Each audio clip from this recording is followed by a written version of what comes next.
Hello, this is your disabled combat veteran after 9/11, Michael Commiso, and the Battle Buddies.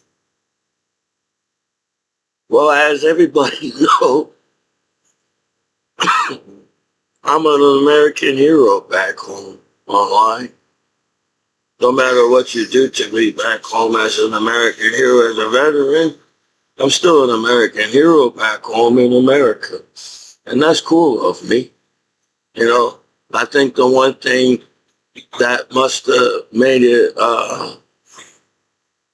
when I was on the wrestling team, I guess I doubted myself sometimes because I felt like the other wrestler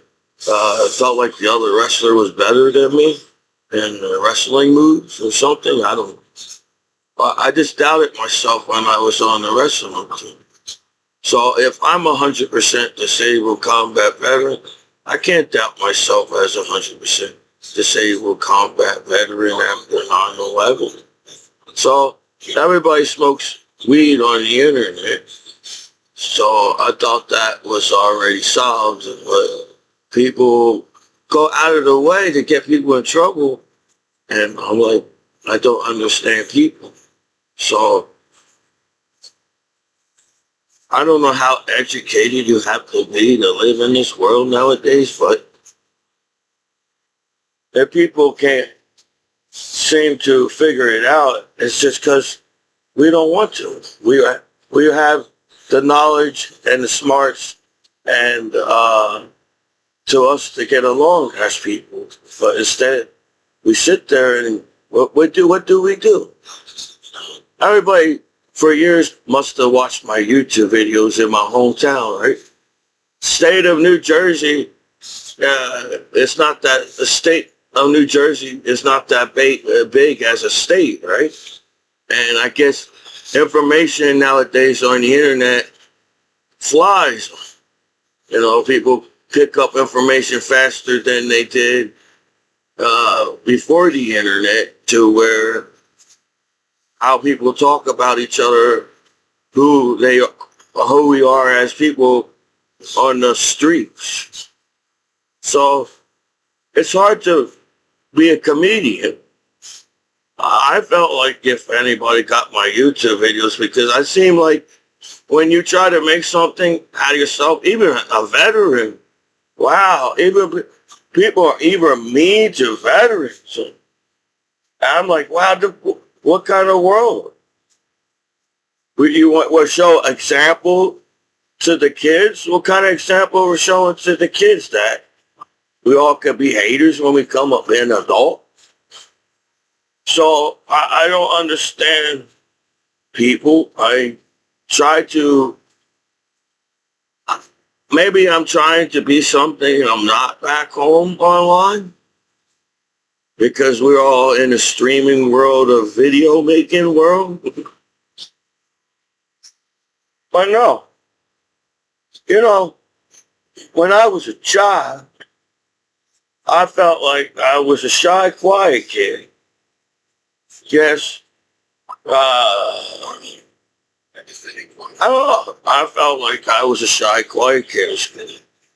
I guess there's different types of level of shyness. Because everybody's, if you all act like you're all cool in school, everybody gets nervous going to school because you have to not prove to the teachers or you're you're a human being in the classroom. So I don't know who's my haters back home as a veteran, but the more I think about it, if New Jersey is so small to the internet, to as to the planets on the internet too. It's worldwide web. I don't know. Maybe people kind of got the knowledge of what the internet is. I'm not saying that I'm a professional internet person because I'm not, apparently. But I'm smart enough to learn, right? Like, If I doubted myself on the wrestling team, imagine if I didn't doubt myself on the wrestling team. I was a really decent wrestler. I was just the teenager.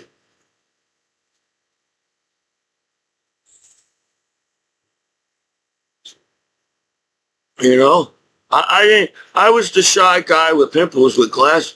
I had one of the biggest glasses of bifocals in school.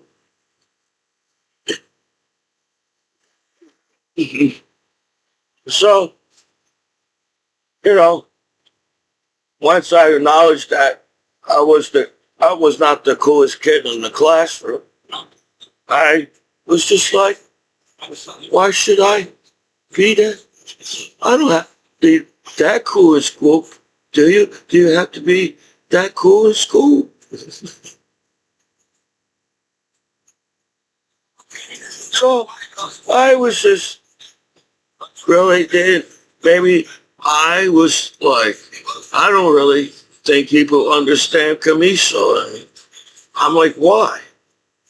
Yes, I may have been the nervous guy in the classroom that was shy. If anybody noticed, and that doesn't mean anything. If you really think about it, how much social skills do you think over the years hanging with my grandma, my grandma's house, and to the beach in the summer, hanging with my mom and my dad and my uncle, and only a few amount of my family when I was a kid. Here and there, I felt like I saw Aunt Mary when I was a kid, and we went to see Kenny and Jason, me and my brother and dad, and I remember it felt special. It felt Christmas as a child. I don't know how Christmas feels as a child now,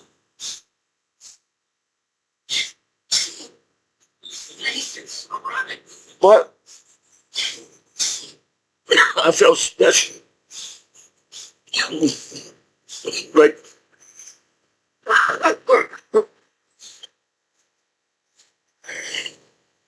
it felt like Christmas air.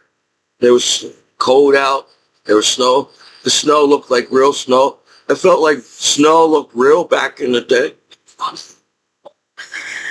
And there was one thing I still remember.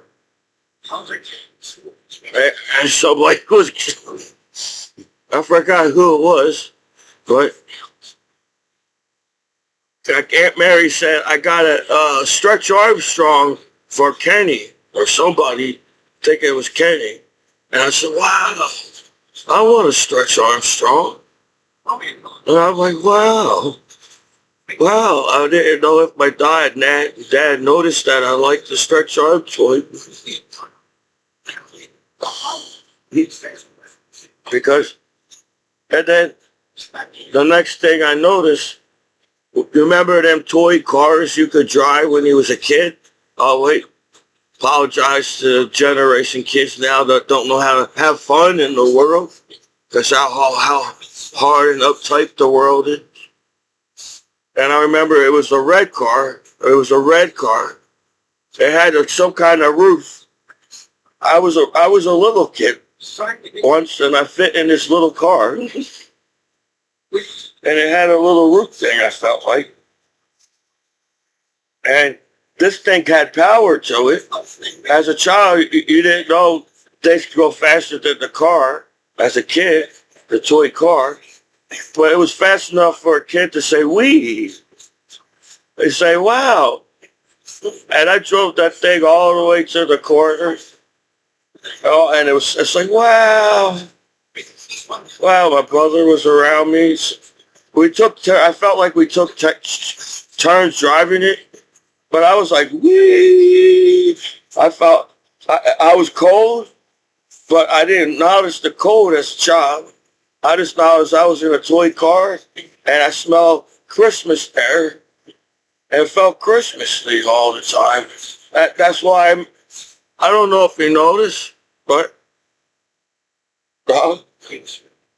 I smoke weed because I'm an uptight veteran that came back home from war.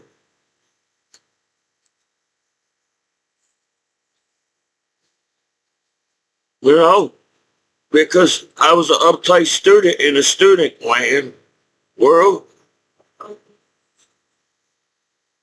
Because I was, I don't know, I guess I was in my own world, because I couldn't understand the other students sometimes. I understand the conflict. Sometimes there was arguments in the classroom, and I didn't understand the arguments and wonder why it was going on. Most of the time in the class, I said, I felt like I was just there in the classroom. I don't know if the teacher noticed me that I was there. I don't know if the students noticed me. I just felt like I was dripping through the classroom, and I was just too shy to talk to the ladies. And I think the other classroom dudes in the school knew that I was shy. And so I'm taking advantage that you're shy, Commiso, and I'm going to date the girl. And now I'm 41 years old, and I'm getting cockblocked by the law back home for some reason. I'm trying to figure that one out. It's a mystery for me. But I understand things too, Everybody acts like I took pretty cool classes in high school. I took science classes. They told me these are the classes you need to take to get into college. And I was just, I was a special education student saying, whatever it takes for a special education student to get to college, because I have trouble speaking the words. So,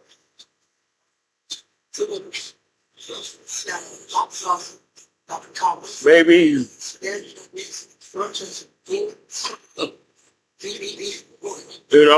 sometimes that's how I feel.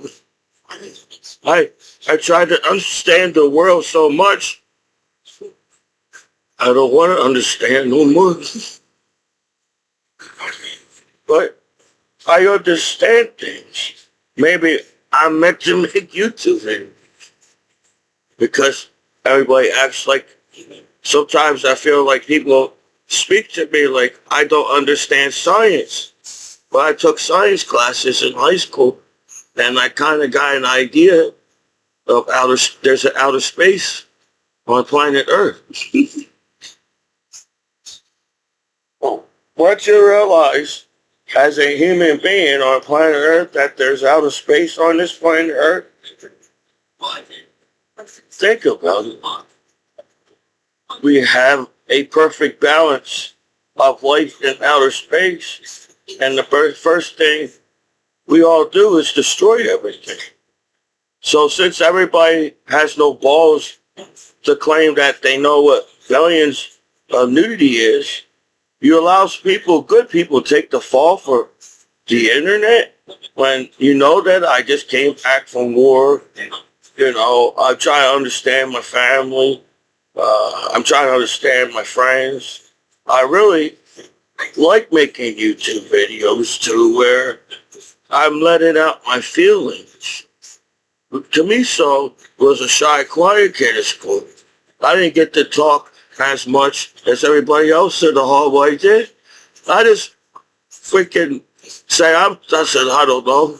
Everybody all looks cool around. Everywhere I went, I felt like every student was cooler to me in the class, in the hallways. It's just shit. I got goofy glasses on.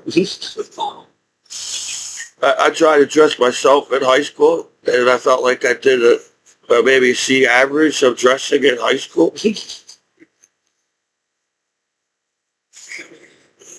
But that's like what's going on with the internet.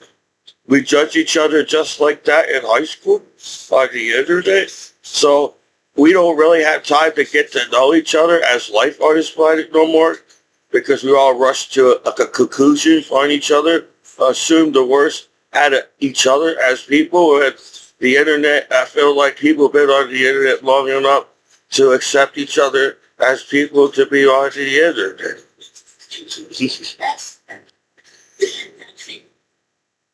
Because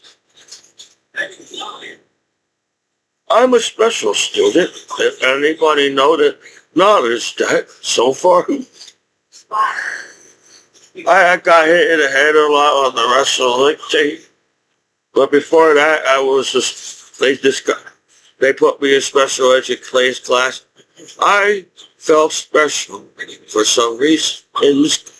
I felt like the teachers treated me special because they knew I was a special student. And I didn't think I understand what was happening in my environment around me in classroom and school. So I just accept who I was as a person, as I wandered through the classrooms and the hallways. And somehow I made it to the classroom on time and wonder how I did that. Because I'm zoned out in the hallway, wondering what's going on in the hallway. But then I'm like, I gotta focus to get an A and B in this class so people won't think I'm an idiot in the school. I said, they're super smart. You know who's the smartest kids in school? I think they even rank it in the yearbook. I don't know what rank of me special education ranking. Yeah, I had in school, like, because I really don't have any experience in public speaking. So if everybody takes me the wrong way, because I really did learning when I was in the military, my battle buddies taught me how to cross-train each other's jobs. So I learned more than one job in the military as y'all trying to label me some kind of, 52 Delta generator mechanic.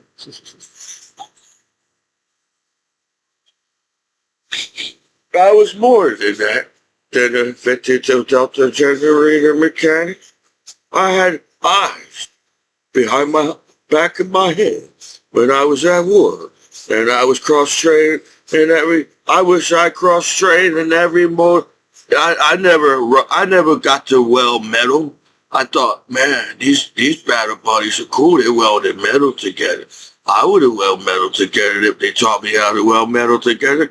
But I was like, well, I'm at work, and when the desert's already hot, I'm working around fire in the desert. I'm wearing this even heavier clothes, and I'm sweating even more. So maybe they must have saw that. We didn't, Commiso can't hang around fires. Don't put Commiso around fire.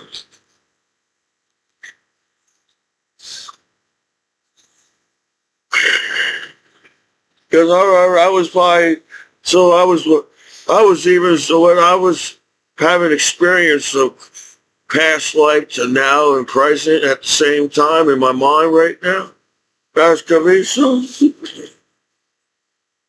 Felt like I was still I went to war and everybody's cool around me and my battle buddies. And I felt like I'm the new guy at war. And I felt like everybody realized I was the new guy at war.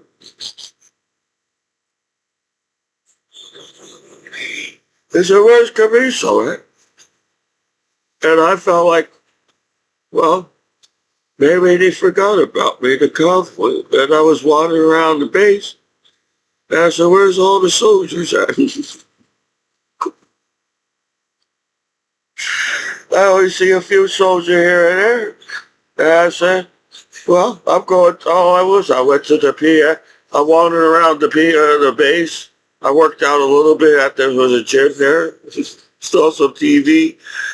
I didn't really play the games there. I just wandered around. They said they gave me freedom at war. I don't know what to do. They gave me freedom at war. So I wandered back to the PX and got some music or movies or whatever I needed. And I wandered back to the barracks and just sat there waiting for my battle buddies and wait wherever they went.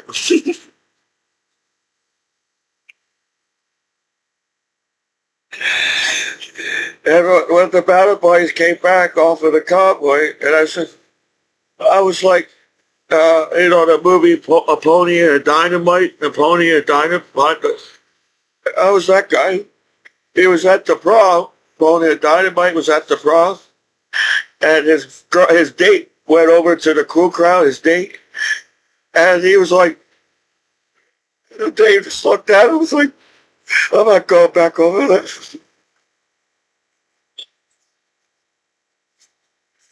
That's how I felt when the convoy came back. And I just waved at her. Hey, brother, where you been, brother, buddies?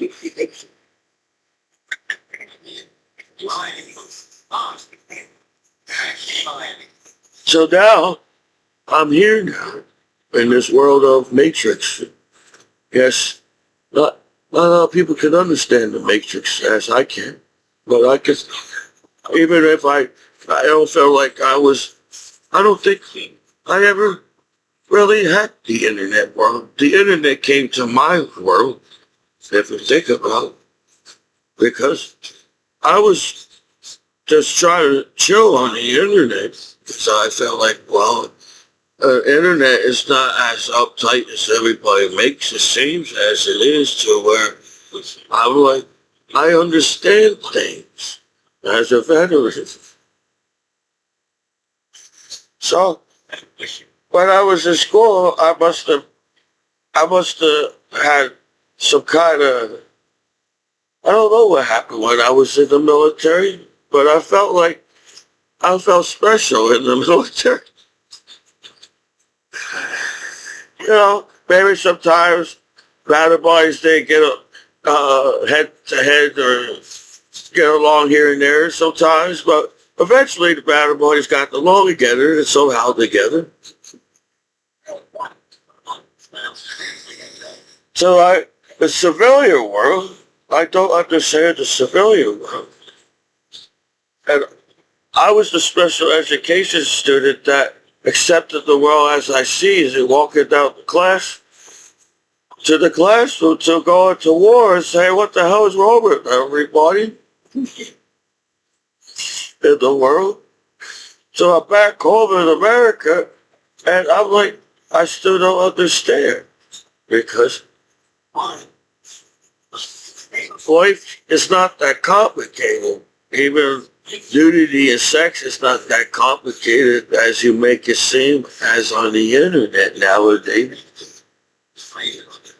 So to scam a veteran is kind of weird to me, because I tried my best using the internet. If the law can't say that, then there's something wrong with the system, because there seems like a few haters are out to get me and screw my life over because they know somehow to scam people's computers, and they went to college to learn how to scam people's computers. So if I ever get a chance to go to college, because maybe they found out that Commiso may know things that he seems like he don't know anything, but he knows stuff. They were like, we was searching you for years, Commiso, where you been? And I must have fell down through a hole through the internet that I didn't know there was a hole through the internet. There's a rabbit hole. And I'm like, I was bouncing through the rabbit hole as Commiso online, as a veteran online, through to some kind of matrix you all came up with. And I'm like, man, if playing video games with people online on a PlayStation is that much complicated, and to mess up the game, I'd rather play the game alone by myself. If that's how you all treat each other online on the internet. But then we all be in debt. We rely on technology. So who's messing up technology online if we all rely on it? Maybe somebody must have watched a lot of movies and saying we're going to affect the internet, it's going to affect the world thing, kind of thing. And they saw that movie, and I'm like, that been done. Then you're all crying in the world. You all beat the crap out of each other as people, and as life on this planet. And then you wonder why you get upset and mad with each other. Well, if you think about it, if we didn't beat each other up, in the world, and we won't be so much upset and angry about the subjects or anything. So I feel that as I'm part of life. You ever went to the classes where they actually send you to a space ball as a child? And all them years you were searching for that space ball. I said, if they keep taking me to the field trip to the space ball, I could, it's like a relief from the school. I went on a lot of field trip because I was nice to the teachers. Well, I was nice to the students and the teachers, so I went on a lot of field trips to school, and I wasn't doing too bad in my grades, as I felt like my speech must have slowed down my education or slowed down learning stuff. Well, I will try. I'm a veteran now.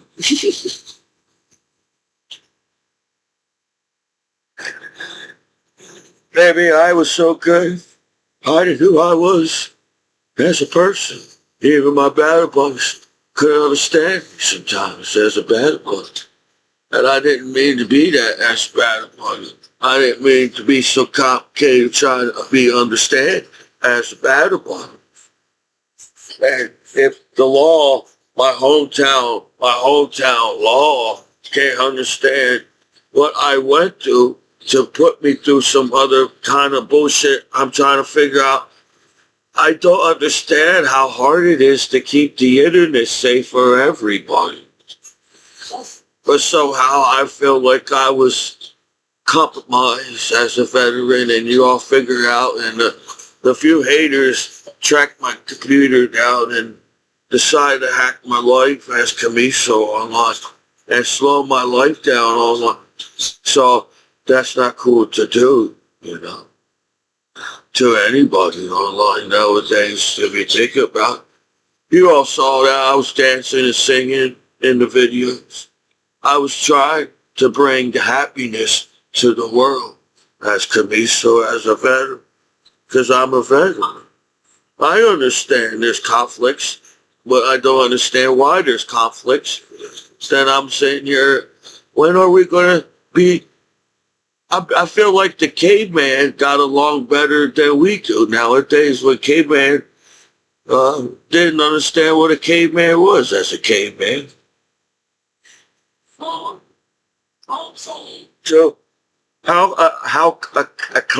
what's that word? How advanced the internet, or that's why I had trouble with school. The word that I actually wanted to say on the test, I couldn't say it.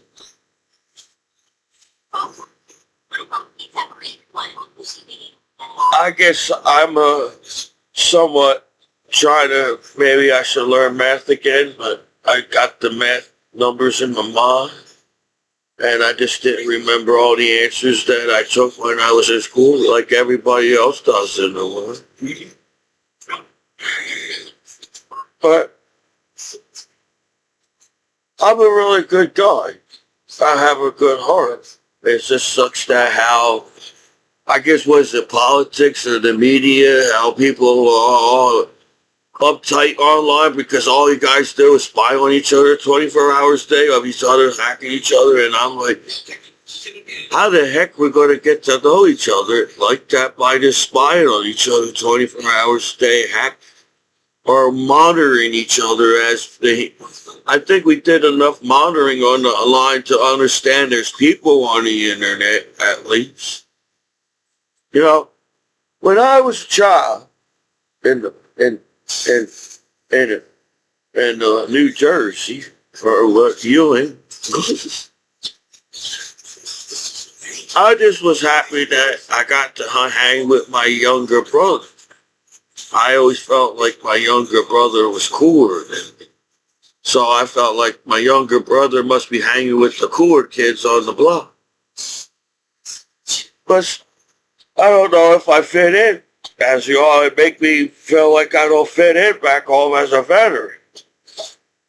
So imagine being a kid that I say, how hard is it for people to acknowledge there's another child in the classroom? But I guess at one point, at a time, they did. When I was at Commiso in the school. Because when I was walking down the hallway, I hear my name, Commiso. And I'm like, wow, they know my name. And I wonder why. Because after school, I really did not do much after school. I didn't go to a lot of cool parties like everybody in high school or whatever college. I went in the military to serve my country after 9/11. And then when I was a kid, I was just trying to be a kid. And even being a kid online is a complicated thing to do nowadays because you won't like even accept kids online. So I don't know if there's some kind of hater stalker, that I'm a veteran now, not on the wrestling team anymore. But I might have even the answers, as could be, so maybe I don't. But does that make me a bad guy to party around with? If everybody's telling each other the answers on the tests in the class, and you forgot about me, it's not my fault. So I was in my own world, and I'm trying to figure out people still because I'm just a goofy guy. And everybody, it's like, if the internet was that serious to use, do you think anybody would use the internet nowadays? So I was just trying to search for I was trying to find the showing everybody's happy internet. There's a happy side of the internet that they don't tell you on television, that everybody's happy and in the happy world online. But that was not where I was. So crazy hacker hacked my computer and scammed my line. Really fast, too. And I'm just trying to figure out why. What did I do to anybody as a veteran? Because all I do is try to help everybody when I can. And I feel like, people can say whatever about me. But somehow, I'm always there for people, somehow. Before my uncle died, Kevin McHugh, I took Kevin McHugh to Cracker Barrel to get Thanksgiving meal with my uncle. And I felt like I cheered him up a little bit because I understand my uncle was sad because my grandmama died. And now I'm living with my parents. And maybe my parents are upset that they can't provide me as my parents when I was a child. Now as a 1-year-old man living with my parents. But you didn't make it easy for me, as you don't make it easy for, not everybody's accepted on the internet, as you all make it so hard to be accepted on the internet. So I was just trying to be goofy on YouTube. I feel like as a veteran, I didn't want to be a serious veteran. I saw other veterans and they was not serious veterans. Because when I see everybody get mad over stupid things and wonder why, I just like, damn, is that easy to start a conflict with each other and to say, fuck it, that's life on this planet?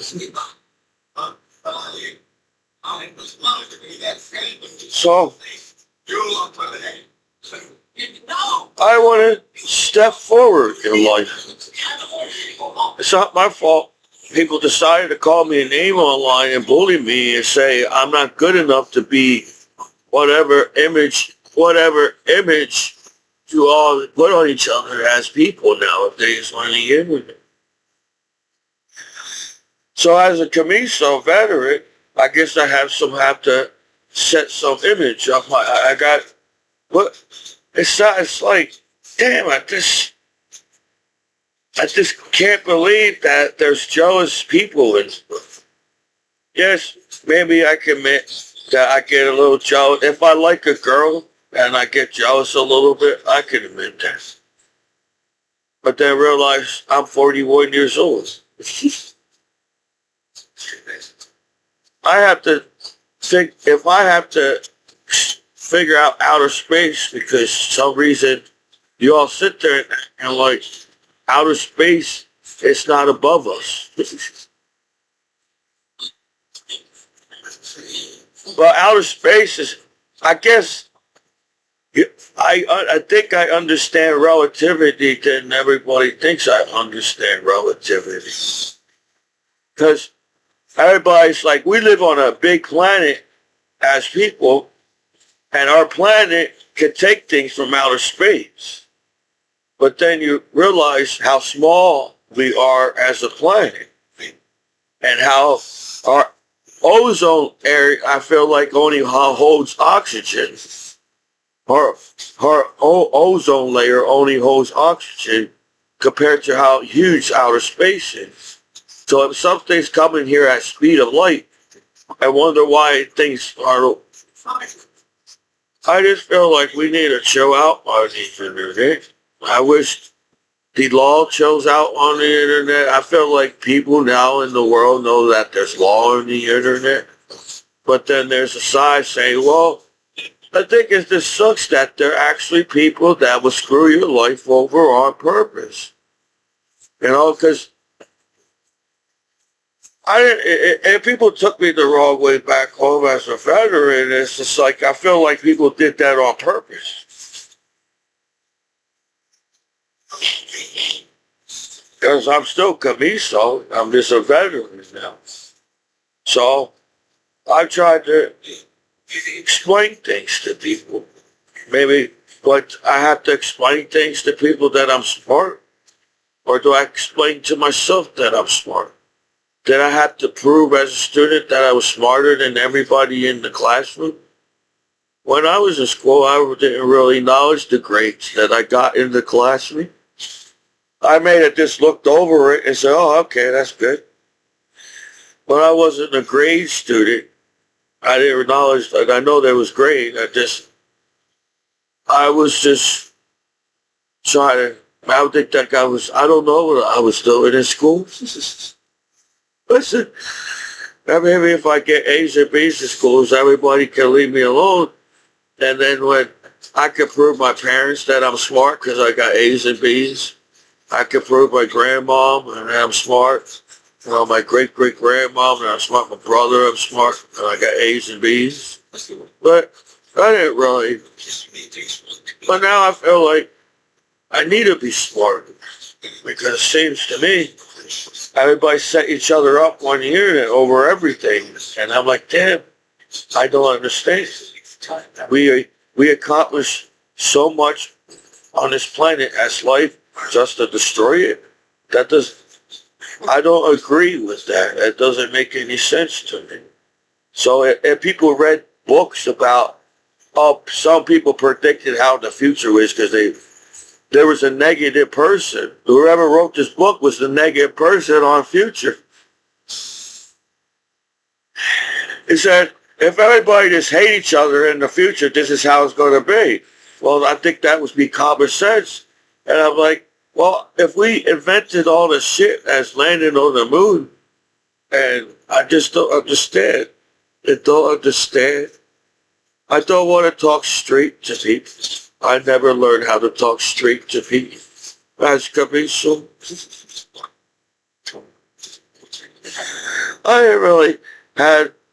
I would say I had a minor I just feel like I was always left out of all the cool things that happened in school when I was in high school.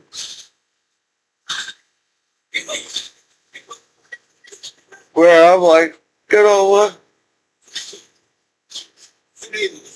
I guess I was just happy that when they said school's out for summer, I was like, yes, I did it. I did whatever they asked me this year in high school. I did good in the wrestling team. The coach said, you better pin this kid, Commiso. You better pin this kid. I said, okay, coach. Okay, coach. I tried my best to try to pin with this kid, okay? And I just worked out with my dad in the summer, and I worked out in the weekends. So I think that's why I was tired. I was taking on too much as a teenager in high school. While everybody was finding love, the high school puppy love in high school, I was the nerd trying to figure out how to make my coach proud of me that I pinned the kid today. So if you all acknowledged me, I didn't acknowledge anybody. I was zoned out. Because as I said, I said, I'm never going to find a girlfriend in high school. I got to get the hell out of here. And I said, that's what's going to happen here. And then all of a sudden, summer comes. I said, oh, good. I don't have to prove that I'm a tough guy that can talk to ladies somehow in high school as a person. Because I was on you're on a wrestling team, Commiso. So how the heck you shy around girls? You're on a freaking wrestling team. And sometimes I felt that on the wrestling team. I felt like I wasn't trying hard enough to find love as everybody else that was in school. I wanted to make my coach proud of me. Every time my wrestling team was happy with me and proud of me, every time my wrestling coaches, I had more than one wrestling coaches. They all came out of nowhere and wondered where they came from.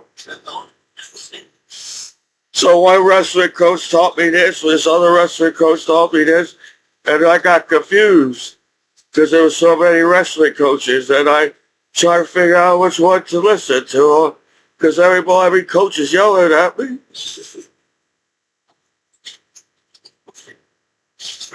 So every time everybody's yelling at me, that's when they all scooped in, and because they knew I was blind. For some reason, they figured out when I took out my glasses, I was blind on the wrestling. I was too nervous I guess I was trying to be one of them perfect students, but I was just stumbling through classes because I couldn't pronounce it. I said, oh good, I got an A, and I'm trying to figure out how I did that. Because everybody's all reading the books to the teachers as pronouncing the words right.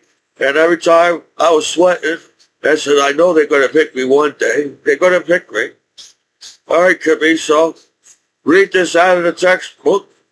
And everybody's staring at me in the classroom.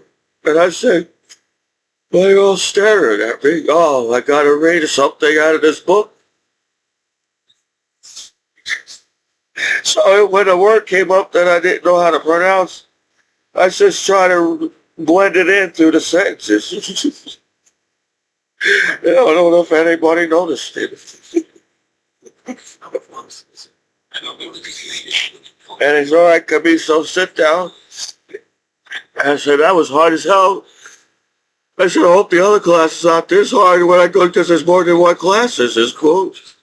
And you can't take on just one class and be a good day. You gotta go to the next class and they give you more, they ask you more questions and stuff, and you have to write it down. I said, so I better write everything I see on the chalkboard. And I noticed once I watched professors on YouTube in Stanford, and they write things so fast on the board, and I'm like, how the heck I'm going to write this shit down if they are something else already? Because I have to write everything down to try to figure out what the heck the teacher's talking about. And then when you write down on the notebooks, you can go back in your notes, and when they answer to give you a test, I got all these notes that I wrote down from the chalkboard. So I try to remember all my notes before I get to the classroom, and it said, Commiso, tomorrow we're going to have a test.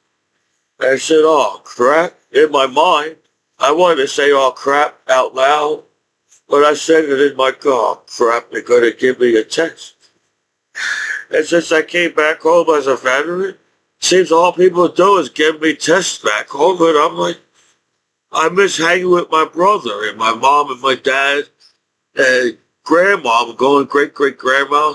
So I feel like I cared, but I didn't care if people think I was smart or not. But I cared a little bit that I was smart in school. So where I felt like maybe I just got good grades, so I get going to the summer, and I said, oh, I did good too, Grandma. I got A's and B's in school too. Now, let's go to the beach together, Grandma. And that's why it's hard to, how fast life we make life fast for each other. We don't have to die fast. We don't have to live fast. We don't have to, we as how fast the internet is. So, then my brother, when I was a fisher, because me and my brother were 2 years apart, so he said, time I get out of freshman, he's there. Or he said, I stood back in first grade, that's why. Oh, now the math in my mind makes sense. If my brother's 2 years apart, I wouldn't see him until my junior year as a freshman, because when I stood back in first grade, and my brother was with me in the other schools. So I thought that was cool. So maybe people heard double. It was two Commiso at the same time in the schools. Me and my younger brother. I didn't think anybody noticed that. Maybe they noticed that. I don't know.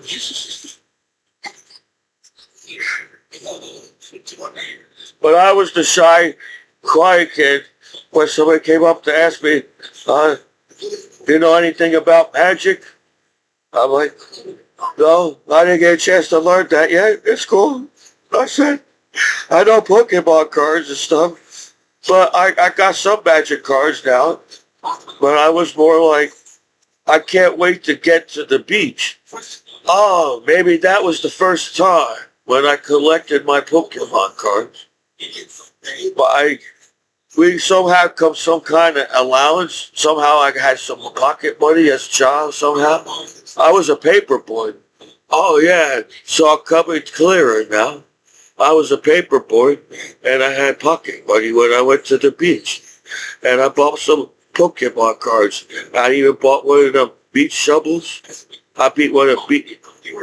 It felt back in the day when you went to the beach, it felt like you went to the beach back in the day. I don't know. You smell the fish. You smell the stick. I always want to get one of those starfishes. I never got a chance to. Just to see. They get one of them starfish at that store. But life goes fast. Because I'm 41 years old. I don't accept time. We had more math in the beginning. We only had a little math. Everybody was happy in school and only they had to learn ABCs and 1, 2, 3 in school. Then somehow everybody went crazy and added shit to the math work problem. They expanded education somehow on planet Earth. Now we're all, well, that's hard to do. On the wrestling team, everybody expect me to do good on the wrestling team, to go back to the classroom to get A and B from the teacher. That was hard for me. So that's what, once I realized I was too shy to talk to any girl in school, I didn't really try that as hard as anymore. So as a 41 years old, you all cock blocked me back home for some reason. I don't understand why. I just try to figure that one out still. Because I'm not a backstabbing friend, as everybody seems you think I am. I was the goofy guy. I was just happy that I got to hang with my grandmom and my younger brother and mom and dad in the summer. And that was the light of my life at the time. School, yeah, I didn't say all times and bad times in school. There was good times in school. Felt like people tried to understand Commiso when I was in the classroom. But I guess every teenager had their own problems they had to deal with in the classroom at the time. So I didn't disturb the other students of the other problems in my life when I was a student. So I was, well, I guess I put on some kind of goofy machine in my mind. And I turn on the goofy machine and it makes me laugh. And this reality show we all put me on, or reality life, whatever reality, the internet, or reality shit. I'm tired of this reality shit. Because back in the day, it wasn't that serious to go to a beach. Everybody was safe to go to, we all knew what time to go. That was my problem. You have the time to go into the beach because the ocean, sometimes high tide, and sometimes the ocean is a low tide. I think the good time is when there's low tide and the waves are not so big. Unless you became a surfer and understand the ocean in New Jersey. But I don't think I realized there's sharks in the ocean. And as an adult, I was like, holy shit, how do people survive all these years with all these sharks in the ocean? Compared to the reality shark shows now, I guess people in the 70s was afraid of the ocean because of Jaws. Everybody saw the movies Jaws and was afraid to go to the ocean. Now we got reality shows for sharks. We might get a connection with each other, our minds, as sharks and the humans. We can tell about each other as experts. I am a human and going to the ocean now, sharks. Let me swim around for a little bit, sharks, okay? The X-Men sharks will understand you and everything.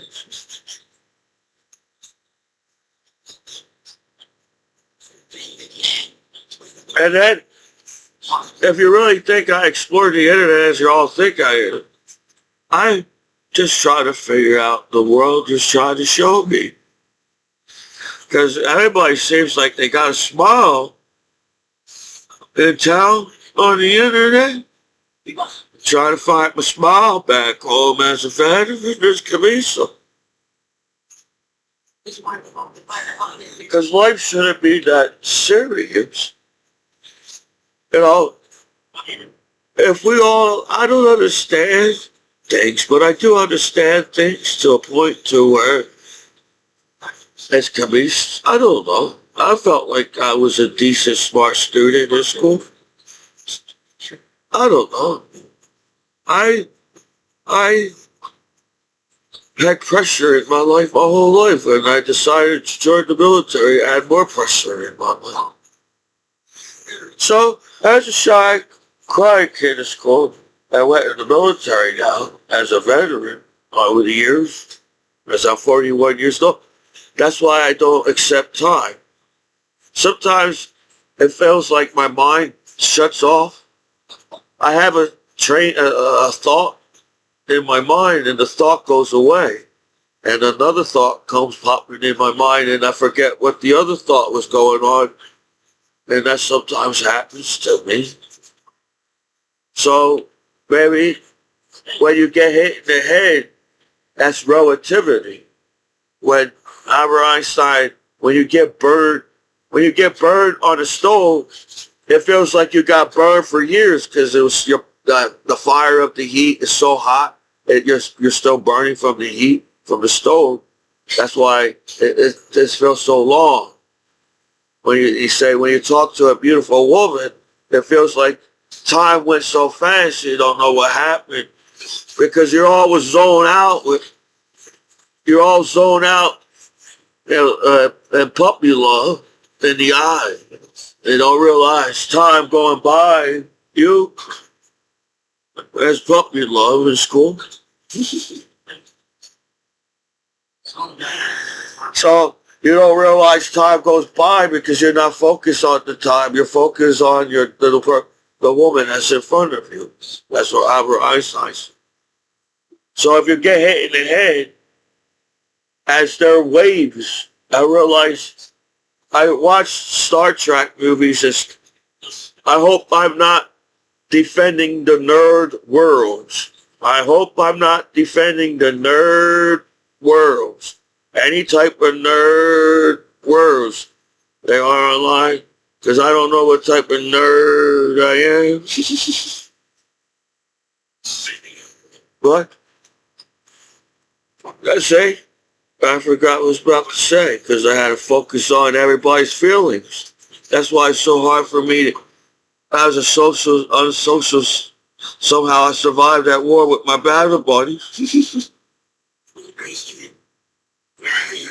I'm distracted from all the conflict. And I'm trying to figure this one out.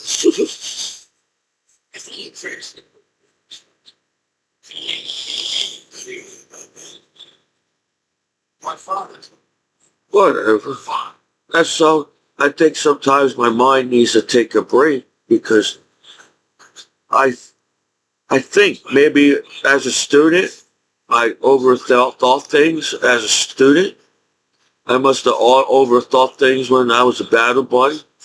I feel like the battle buddy was happy with me as a battle buddy, but I overthink things. Then I'm trying to figure the conflict with the law back home.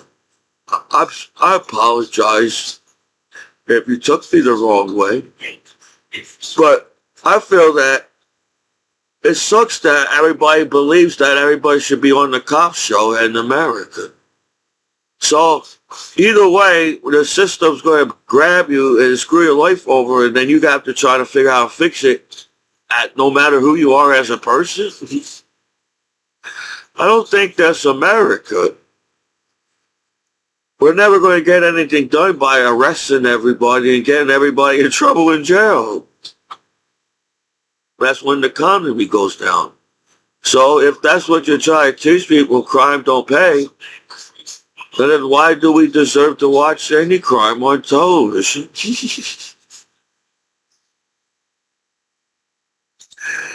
I think the law has beaten into our minds, don't break the law so much. Everybody's afraid to use the internet, and now you're all some kind of nerd world. So when there was only one type of nerd in school, now there's all different types of nerds on the internet. And I'm still trying to figure out the video streaming world, making direction everybody's going, I guess, as people, as a society. Everybody's always had difficulties of trying to explain to society because everybody's fucked up in their minds trying to fucking matrix. You're trying to matrix each other's lives so much. So everybody's in this some kind of matrix, and my mind can't handle this shit no more. I remember it was a happy internet. There was a happy internet. Can you figure out how we get happy internet again? Because I didn't really, I was just, man, I was the guy with that collected Pokemon cards in school, I guess. And I collected baseball cards too. And then I collected whatever looked cool on the flea market. So I'm an outcast from an outcast on the internet. Can't figure out what nerd type I'm supposed to be in. where there was only one type to figure out back in the day. Now there's all different type of other nerds. And then we all crashed each other because we all nerds that hacking and crashed each other's hard drives. So apparently that wasn't cool back in the day. And I don't feel like I'm an act. If anybody realized, yes, I watched the movie Hackers, but nobody gave me time to learn how to hack.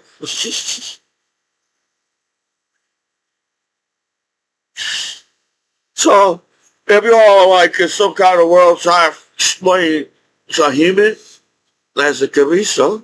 Oh, so who's it? Wow, what's that? Hello, I'm a human being in the Matrix. How you doing? Did you know that? So, when everybody's in some kind of tunnel vision, people forget to look out the window. Well, it's cool. I get a chance to, if I ever make a family of my own, I know how to drive to Long Beach Island. Then I don't know if I can be as good as my parents raised me as a child when I become a parent. Because they basically watched us on the beach and make sure the beach, the ocean, I don't feel like I'm a strong swimmer. So I was nervous when I was Fort Bragg and I was in a pool. I said, the hell is this shit? The heck? I said, I didn't mind being in the pool. I said, oh, we're in a pool and we're in uniform. Well, they're going to get mad at me. Their uniform's wet. They're going to get mad at me because my uniform's wet. So when they say you can inflate your uniform and you can float on your uniform, I said, well, I'm crazy people in this pool. They said I can float on this uniform. And I said, seeing everybody floating on the uniform, I said, it's not going to work for me. I didn't really exactly learn how to float. I said, they tried a little bit to teach you how to float. You can float without a uniform in a pool. So I guess in the rough ocean, you need a uniform.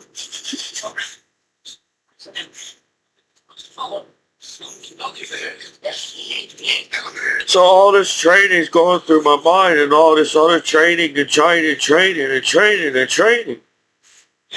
So that's why every time summer came around in school, because they all training me in school.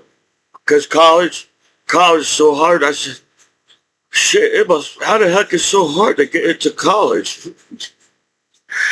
They make it seem like it's so hard to get into college.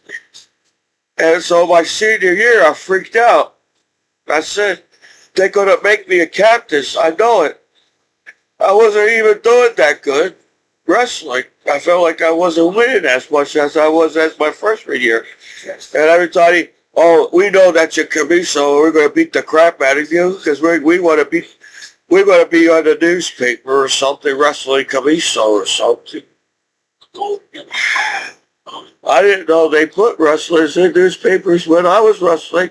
I was so out of date of internet world or internet newspaper world or internet, whatever internet this is, I don't know. I don't understand people. So how the hell do you think I'm going to understand the internet? So if you're some kind of hot top trying to figure out how the veterans is, that's how that's as simple as that. Somebody taught me how to make videos, and I just couldn't get a good edit video yet to edit the videos the way I wanted to edit the videos, the way I wanted to edit the videos. That you need a big size laptop. They taught me things in the military. They taught me things in school about computers. They taught me everything. It's a one big blur, and I sometimes get a headache of all the information in my mind. But I'm trying to put out some information that may help people in the world. I'm sorry if I didn't actually connected to the world as everybody else did online nowadays. Because there's some kind of matrix zoned out, tunnel vision people online. You've been human beings so much online that now you're all robots. You decide to become robots and the world as people. And nobody knows the meaning of being a human being online because you're all tunnel vision walking motherfuckers around the world. Well, that's how much you use the internet all the time. Really, you ever watch Indiana Jones when they was with the alien? And the alien was trying to give so much information to the human being and the human being can't take that much information from the alien? That's the same, I guess that's the same thing with using the internet as people in the world. So, I like to blow some bubbles to you.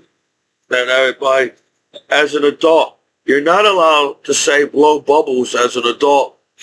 I don't think everybody would be happy blowing bubbles in the future if you have an 80s heart like me. So, as I was blowing bubbles, as everybody's trying to explain outer space to me, and I watched some movies about Albert Einstein. There was not that much movies about Albert Einstein. It was only whatever they had on YouTube. And then Isaac Newton.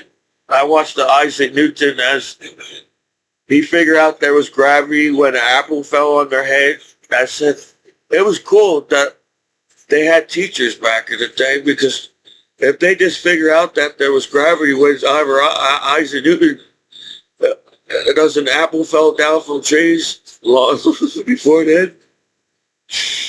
So everybody's changed. What the hell did people think before Isaac Newton came in? It was like, what is that apple falling from the tree for? I don't know. Nobody's going to figure this shit out. Why is it falling down? Why is the apple falling down for?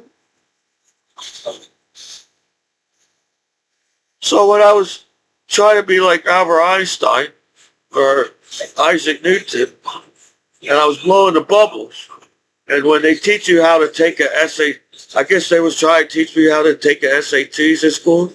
I guess that was the long-ass test I took. They gave me this super long-ass test. And I felt like, well, special education classes, it's not as easy as everybody think it is. They gave me this long-ass test. And they expect me to figure their answers out.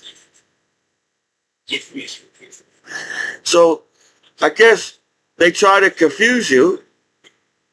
They try to make it, they give you this hard-ass SAT test to prove yourself to a college. And I think they make it so hard on purpose. They try to mess everybody's minds up. They give you all these easy questions in high school and all these kindergarten, ABCs. Oh shit. High school was like, all right, I can accept there's more math because high school said there was more math. And then all of a sudden, when you go to college, there's even more math in high school. And I said, I may have been good in math and wonder how I got good grades. Cause I guess I just made it. I said, I wrote down the notes from the teacher that it's like an order, algebra. You got to do things in order. There's people that do math all jumping around when they do the problem, and somehow they're lucky that they got the same answer it's supposed to be. But the teacher taught me you have to do the problem in order. You got to do the problem that's in the parentheses first, or has some kind of, what do you call it? There was some kind of thing they taught me of some P or A or subtract or division, order addition.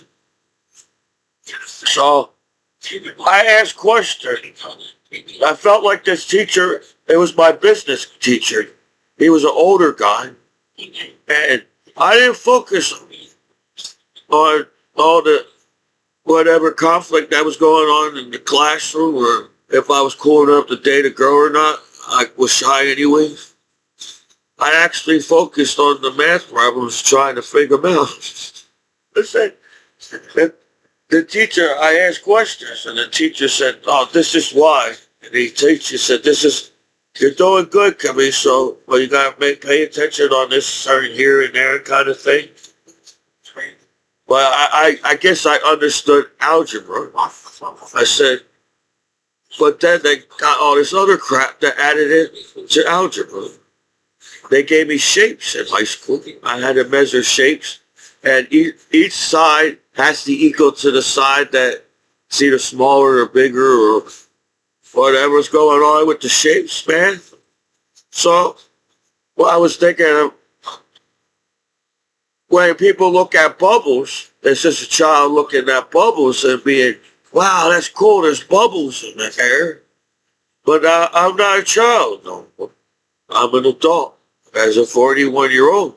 So I have to look at bubbles a different way than a kid look at bubbles when they blow bubbles, because that's what Albert Einstein said. People all, I think Albert Einstein was trying to teach something to people. He said it shouldn't take that much effort to become a genius. Because if you have an imagination, you accept reality already, and now you're trying to understand your imagination. So you're past the reality. When Albert Einstein was in school, Albert Einstein didn't walk down the same way as everybody else as Albert Einstein walking down the hallway. Because he was spaced out, probably in outer space, because he was too nervous. He probably was nervous. He was lucky that some girls came up to him and talked to him as Albert Einstein. Because he had some crazy hair going on in school. It's kind of intimidating to go walk up to a guy that's got fluffy hair and ask, I like Alf. Yeah, I want fluffy hair too. But I can't. I'm 41 years old. My hair don't come out. Back in the day, I had curly hair. I was a kid. I had fluffy hair as a kid, curly hair.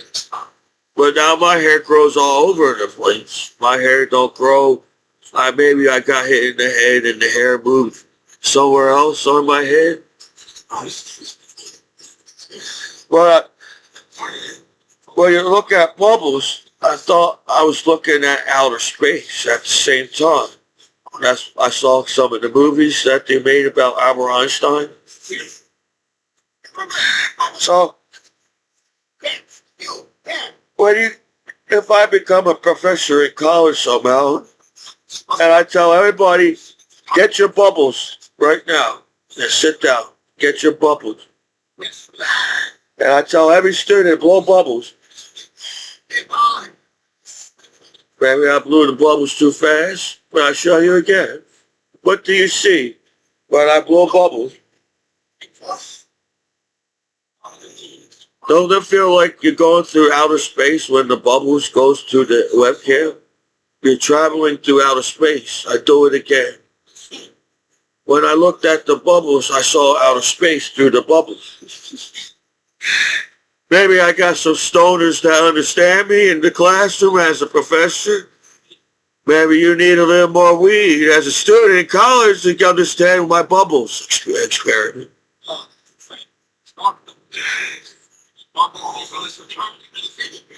So I feel that, yes, there must have been a big bang in outer space, but I think it took more than this, because how huge is outer space? So I will show you the bubble. What do you see when I blow the bubble? I feel that each bubble, it's like the galaxy going through outer space. See how the bubble's in the galaxy? As the bubble is the galaxy traveling through outer space. Maybe some of the students say, I gotta get the hell out of here. What the hell are you talking about? About bubbles? I paid all this goddamn money to get talking about bubbles in the clouds. I said, calm down over there. I see you get all upset. But if you chill out a little more, You will understand what I'm trying to say. You know? Outer space had enough space to hold a bubble together. That's how fragile planet Earth is. It's a bubble. So, when you blow a bubble, it's like, wow. Not every galaxy was directed in the Big Bang direction. It was all over goddamn place. That's why each galaxy, if every galaxy went in the same direction, colliding together, there will be no life in outer space. So, let me blow some more bubbles. All these bubbles going in the same direction collided together and did not have enough outer space to create a bubble as a galaxy. So it took more. You all looking at outer space too uptight, I feel. I see you getting antsy over there, Mr. Smarty Pants student. That's a professor at college, Commiso man. Not every bubble in the galaxy went in the same direction. They went all over a goddamn place as bubbles. So you all can see bubbles as bubbles and be yippee. But when I see bubbles, I feel like I'm staring into outer space when I blow the bubbles.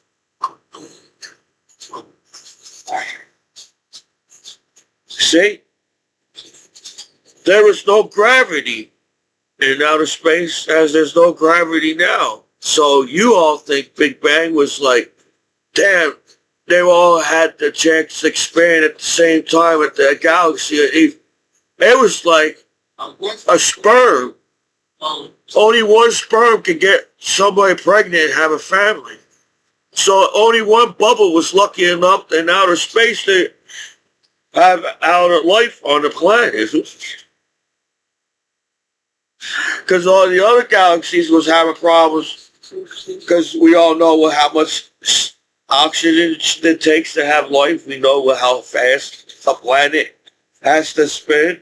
You know how close the planet has to be to the sun to have life.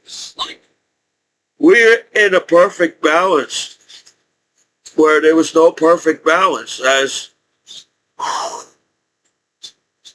There's lucky that there's bubbles in outer space. We're basically in a bubble. The galaxy is a bubble, dude.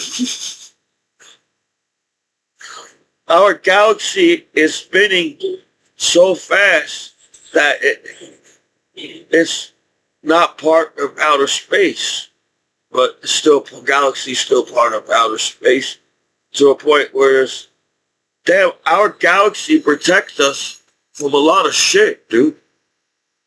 When I watch one of the space shows, when the teachers or professors are all like nervous, and when they talk about saying outer space is dangerous. But I said, wow. So everywhere you go, walking down the hood is every day's dangerous, even outer space is dangerous. But somehow, everybody pick up your bubbles. One bubble survived the Big Bang and made it Milky Way.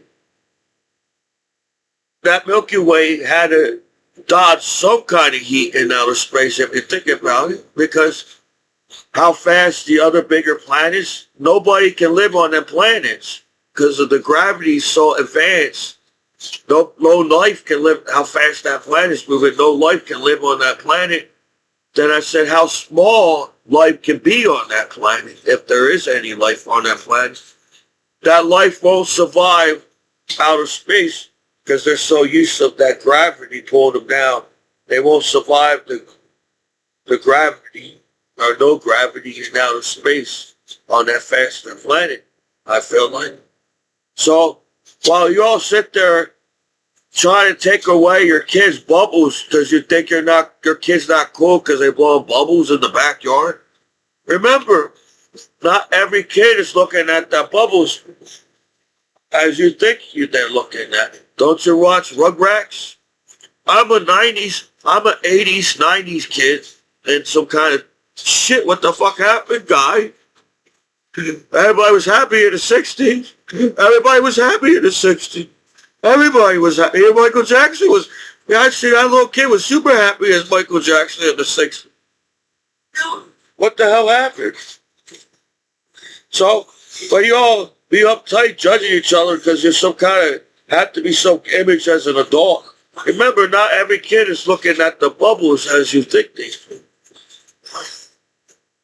And I look at it and I saw the show, how galaxy works or something. I look at the bubbles. I think the scientists is looking at space too uptight. As how life is so, life matters on planet Earth. You all can sit there and hate each other, but life does matter. If there's any type of other life in outer space, it has to be super far away from our galaxy. Because if life created in outer space, I highly doubt life is going to destroy life in outer space. Right? Outer space didn't know there was life in outer space until you all told outer space that there's life in outer space. That's how simple life is. So if you tell a kid there's no magic in the world, you tell a kid there's no Santa Claus in the world. When you go online, you have to be aware of everything as a kid. You can't trust the law. You can't trust anybody as a kid when you use the internet. That sucks to live in a life in that way. So when I blow the bubbles,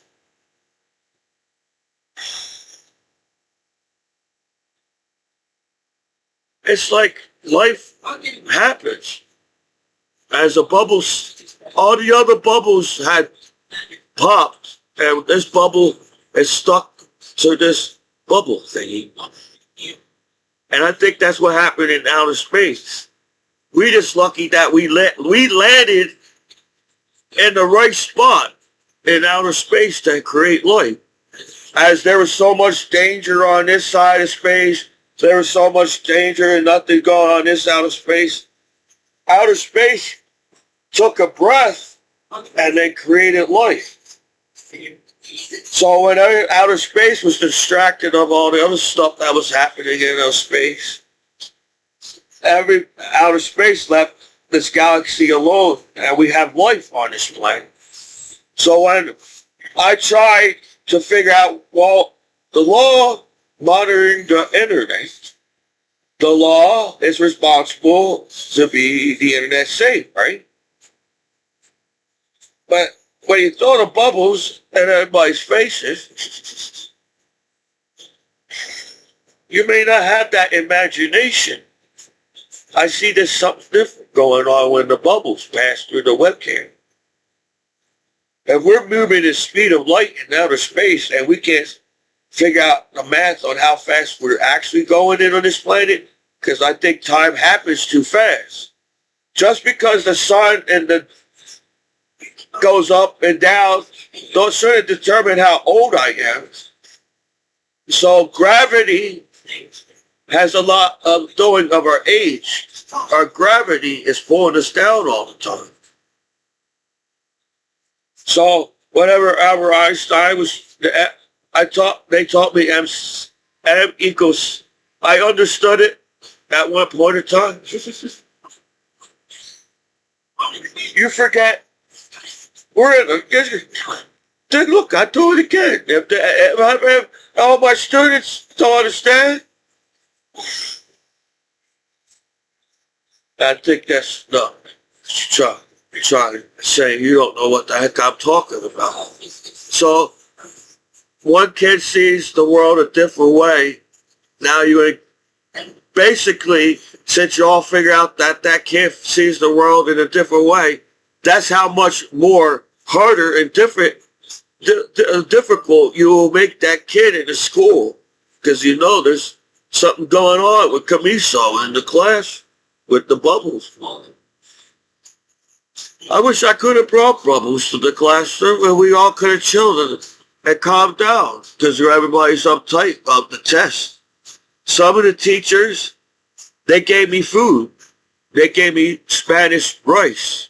I had a Spanish teacher, and if you do something good, I forgot why I did something good in the class. I did something good, and they gave me the teacher gave me Spanish rice, and she made Spanish rice so good. I always wanted to do something else good so I get some more Spanish rice because I was hungry on the wrestling team.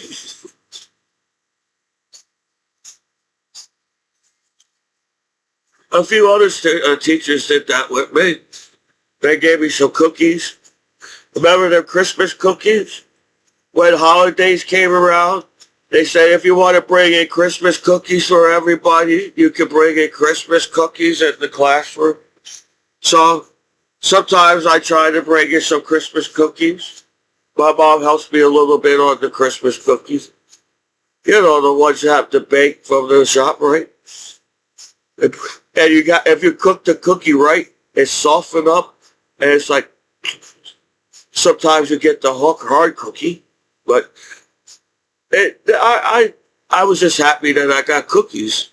But I said I did something good in the classroom.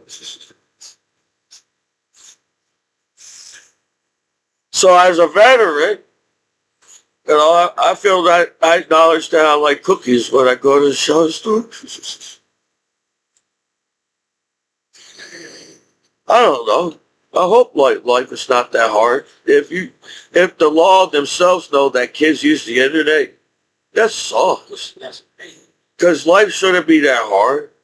To where I'm like, what? As a veteran, you actually believe that I won't be good around kids as a veteran that just came back home for war, where I didn't even have a chance to figure out that everybody's naked online on the internet as the law. It's like, oh, well, we the law, we know that when the site comes out on the first date, the site comes out, but then we all confuse people and make it all complicated. No, I don't know. Everybody don't get in trouble. So there's enough nudity to only bully one person in the world. He said, well, I don't want to be all embarrassed on TV and knowing my business online as people on the internet, as the law and everybody.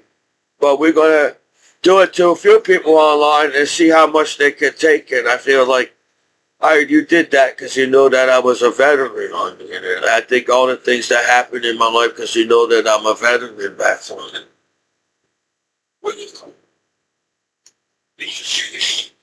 So, everybody has their life of their own and they have some kind of path of life. Commiso is some kind of path. I wish I was that kid again in school that went to the space ball. And I wish I was the cool kid that had some weed and smoking weed and went to the field trip and try to hide the fact that I was high to the teachers. So I could get high with the teachers when I get into space ball. So can you get stoned with the professors at the college? Because they know I'm 100% disabled combat veteran. Maybe the professors can see the world a different place as a veteran. Everybody can see the world different place compared to a veteran.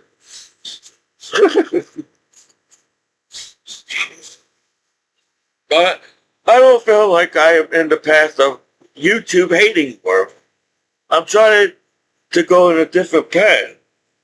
You know, yes, if you never went to a forest, you will have to learn how to survive in forests because all the different types of animals. And I'm from New Jersey, so I don't think I will ever go to a forest because I'd be too zoned with. I was trying to pet the tiger. I tried to pet the tiger because I said, I want you to see these bubbles, tiger. You sit down now, tiger, and I want you to show you these bubbles like I showed my classroom. And what do you see, tiger? And all the tiger be, and I'd be the last of the bubble guy on the internet. And everybody said, wow, I wish I had listened to him more in my life. That bubble guy.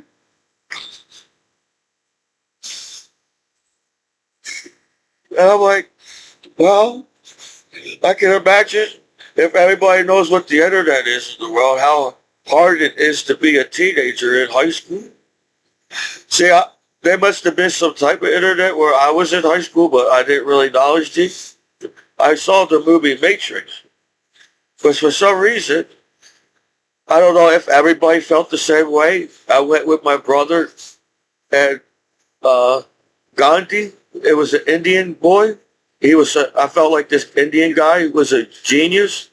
I said, if this genius Indian boy can hang with a white boy like me, everything can be okay. And then we went to saw. It was that night. I felt like a responsible teenager, and my parents trusted me to go on a road trip with my younger brother to the movies with an Indian boy to watch The Matrix. I didn't know what the heck they was talking about until when I saw the movie Matrix. But when I came out of the movie Matrix, I felt like the one. I said, I feel different from the rest of the guys that watch this Matrix right now. Like whatever everybody sees, I'm doing. When I first saw Matrix, I felt like the one. I walked out, I was like, oh shit, we're at night? Holy shit. I was always during the day kind of traveler. And I watched the Matrix at night. And I see the lights over there. I said, somebody's going to jump out of the lights. And nobody sees it but before me. I don't know if they see the Matrix as I do when I saw the Matrix. Because I see lights over there. They felt like the car going faster. I could slow down the car slowed down. We met eyes to eyes in the car, and I said, I used to couldn't do that before. Oh, I saw a car go really fast. Now I could slow down cars and look to eye when they see you go to, wow, the Matrix.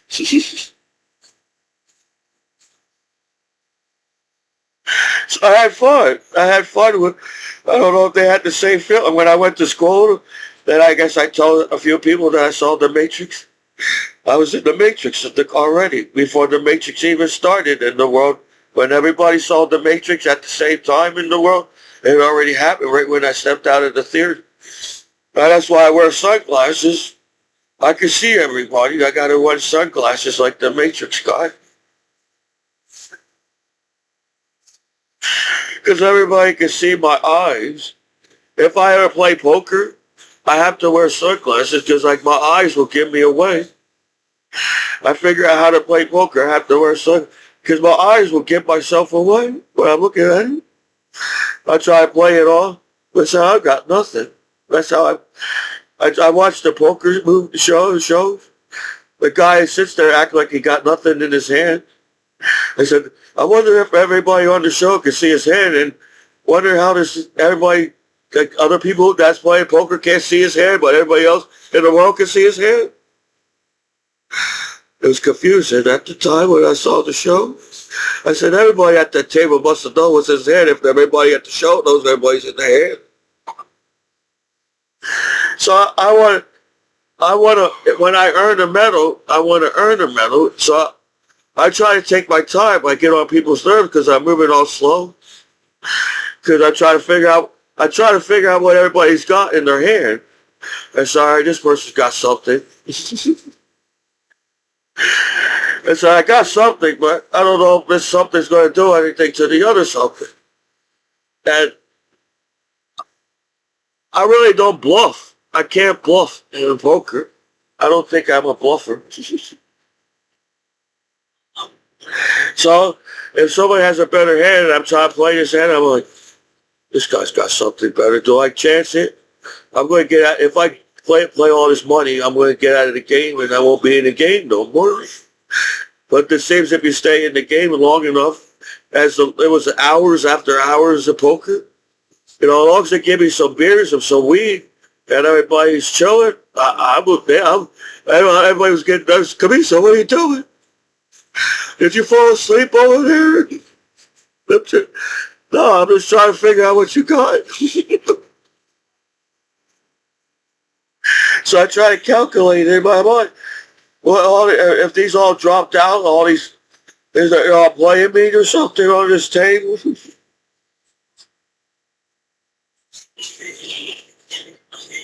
So I take my time. So if I think my hand's not going to make it, I try. I said, here, I'll put some. I guess why I'll probably be easy to read as a poker player. I said, he's only putting out 2 pennies. He got what he got. Then I trick people. He said, I got something. If he's only putting out 2 pennies, I got something way better than him, but it's Commiso playing. You're not a player poker player like me. I said, all right. Everybody else dropped out over 2 pennies. Now this guy said, I'm better than you with their 2 pennies. And everybody said, oh crap. Now he got everybody out of the game, and now he's saying, well, all right, he's got something. They said, what can I do? I gave him 2 pennies. I said, all right, here. You got to make a big decision. It seems like you're lucky when you play poker. If you play poker the right way, it's all out of luck.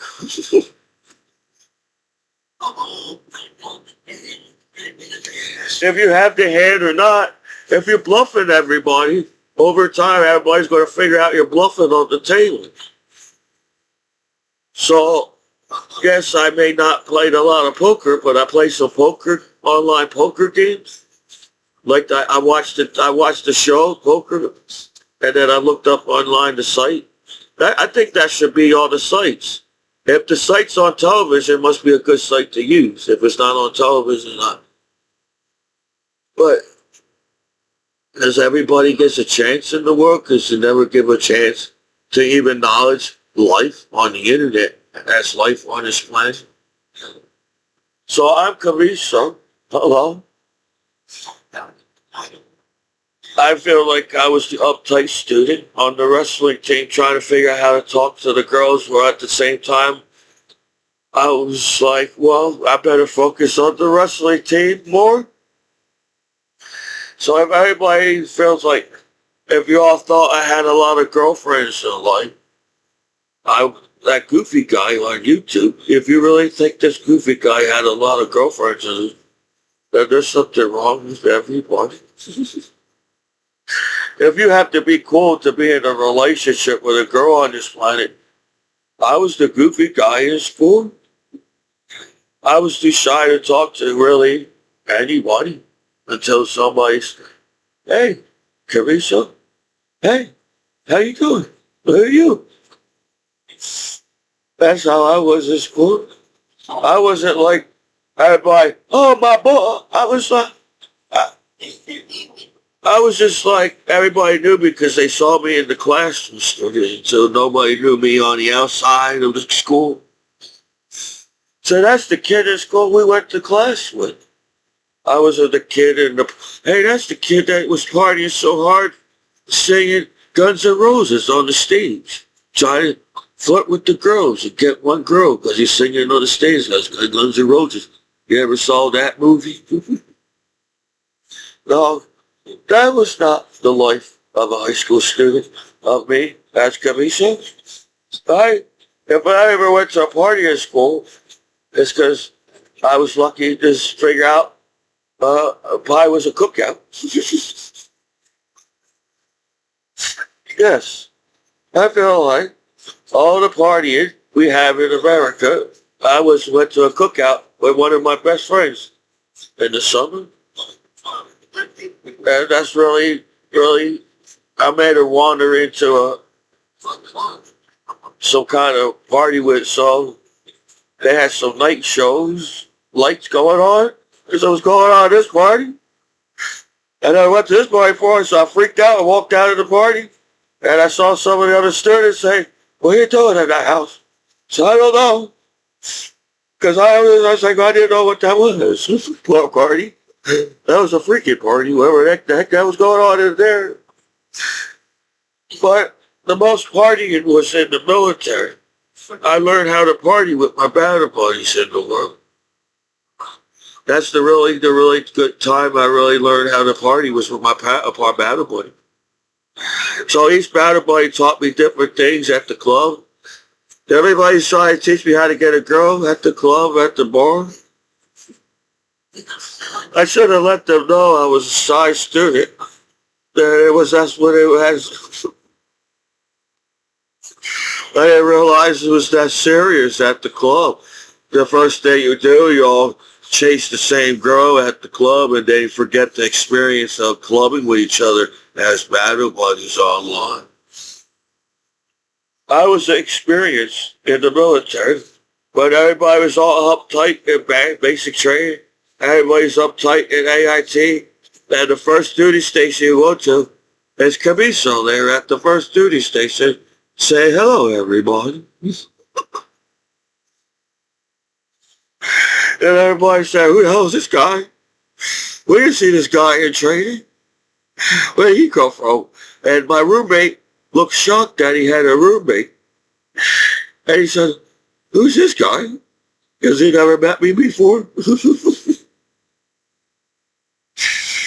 That's how I'm like, well, I've been in the barracks for a while because I was working at the CMR and everything with the civilians, and I didn't have to make formation, and I was traveling the world before my battle buddies was still in training, and I didn't know how to be a tourist. I don't know if I said that when I was drunk to him or something. I said something. I said a few words to my battle buddy, and we got along with each other. I taught my battle buddies, hey, follow me. I know where to go to, because before you all was in training, I was traveling to different countries, because they said, hey, Commiso, you want to go on a tourist field trip? That's what was happening. That's what I miss about my battle buddies. That's what I missed with my first duty station. I felt like I was back in school at my first duty station, going on field trips every 4-day weekend. So, yeah, maybe some of the soldiers told me we was going to war, but I really didn't notice that at the time. But I was trying to have a Euro trip with my battle buddy. I learned how to drive. I never really drove in Germany because I feel like they said there's a lot of crashes in Germany. I think I know why, because everybody's going in different direction on the roads in every country, and if you go to this country, now you got to go down this road. When you go to this country, now you got to go down that road. So eventually, there's going to be a crash on the road. When I got my license, I got like an 80, I think I felt like I got an 84. I feel like I got an 84 on my German license. So they told me how to drive bigger trucks now. And I said, oh, I never drove big trucks before. And convoy. Oh, yeah. But I didn't drive a personal car in Germany. I drove convoys in Germany. When they found out that Commiso was in the barracks, eventually I went training with the other bottom.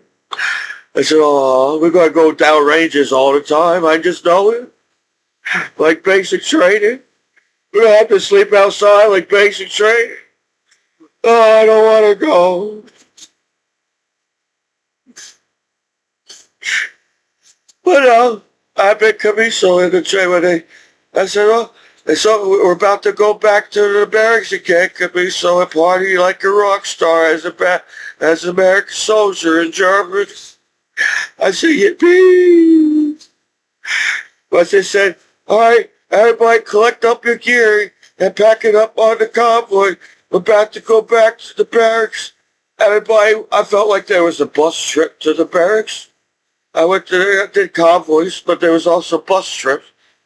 And once the commander or the first sergeant said it was okay to do whatever the first sergeant said it's okay to do. Everybody was so happy at the barracks. Everybody said, they said everybody's done with training. And everybody said it felt like, oh no, it felt like there was a force there.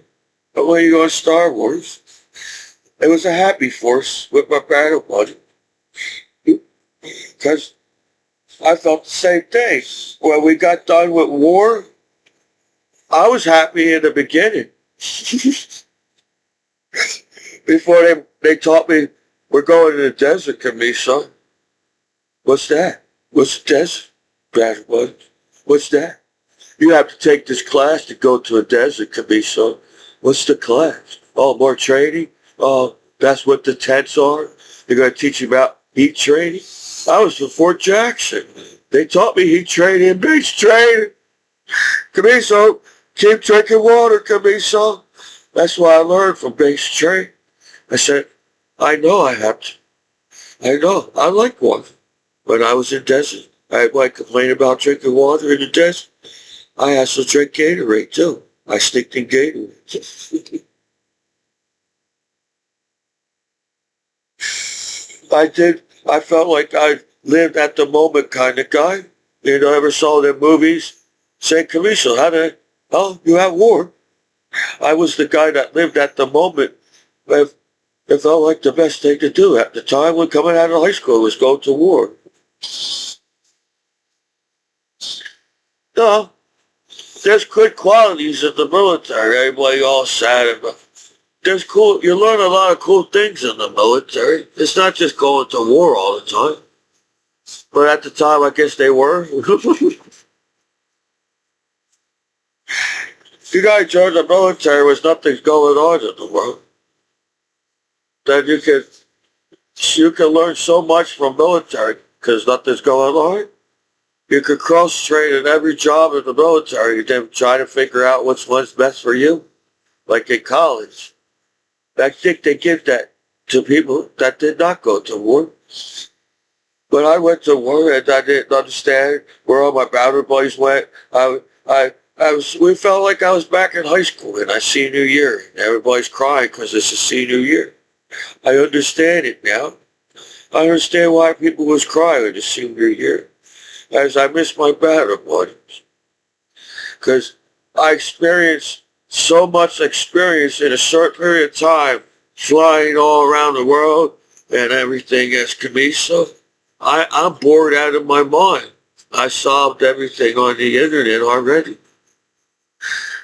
If you try to find a genius with this internet, there'll be no genius on the internet because a genius will be too bored.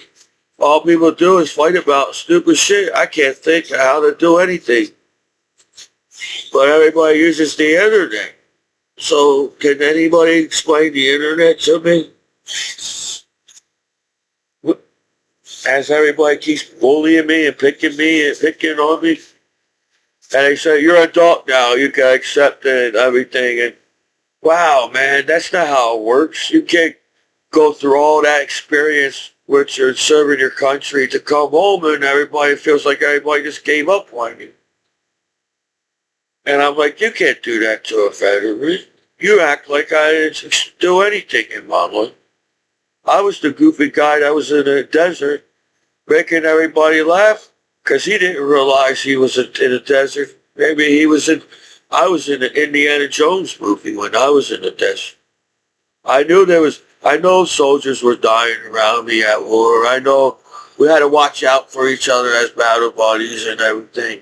But then I realized, I wonder if any other battle buddies know they were living in the desert and then there's a treasure out there. And there's this Indiana Jones movie. So I was zoned out at war as I was zoned out in high school. And I'm trying to act like I'm cool in the cool crowd, but I was the goofy guy with Pokemon cards in the barracks. So if somebody teach me how to play Magic, I probably pick up one. Somebody taught me war with the playing cards. I understood that at one point in time. They taught me how to play dominoes in the military. They taught me how to play other games in the military. And I shot down so many ranges. I lost count how many ranges that after you shot down one range, you said, oh, okay. Everybody get up in the barracks now. We're going down the range again. Whippy! So you're all nervous, saying, don't shoot nobody down the range. You're the target, Commiso.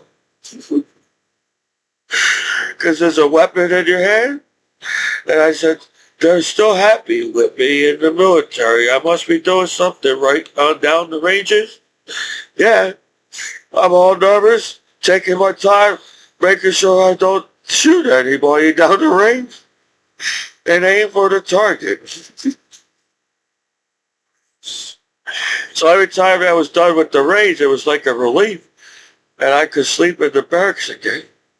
And then they gave me all this other training, other than the basic training. I said, oh, now we got to get up this early in the morning.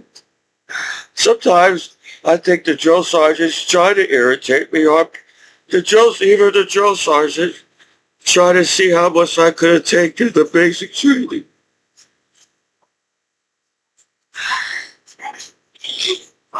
But I was in a zone in basic training like I was at school. I said, everybody's happy with me.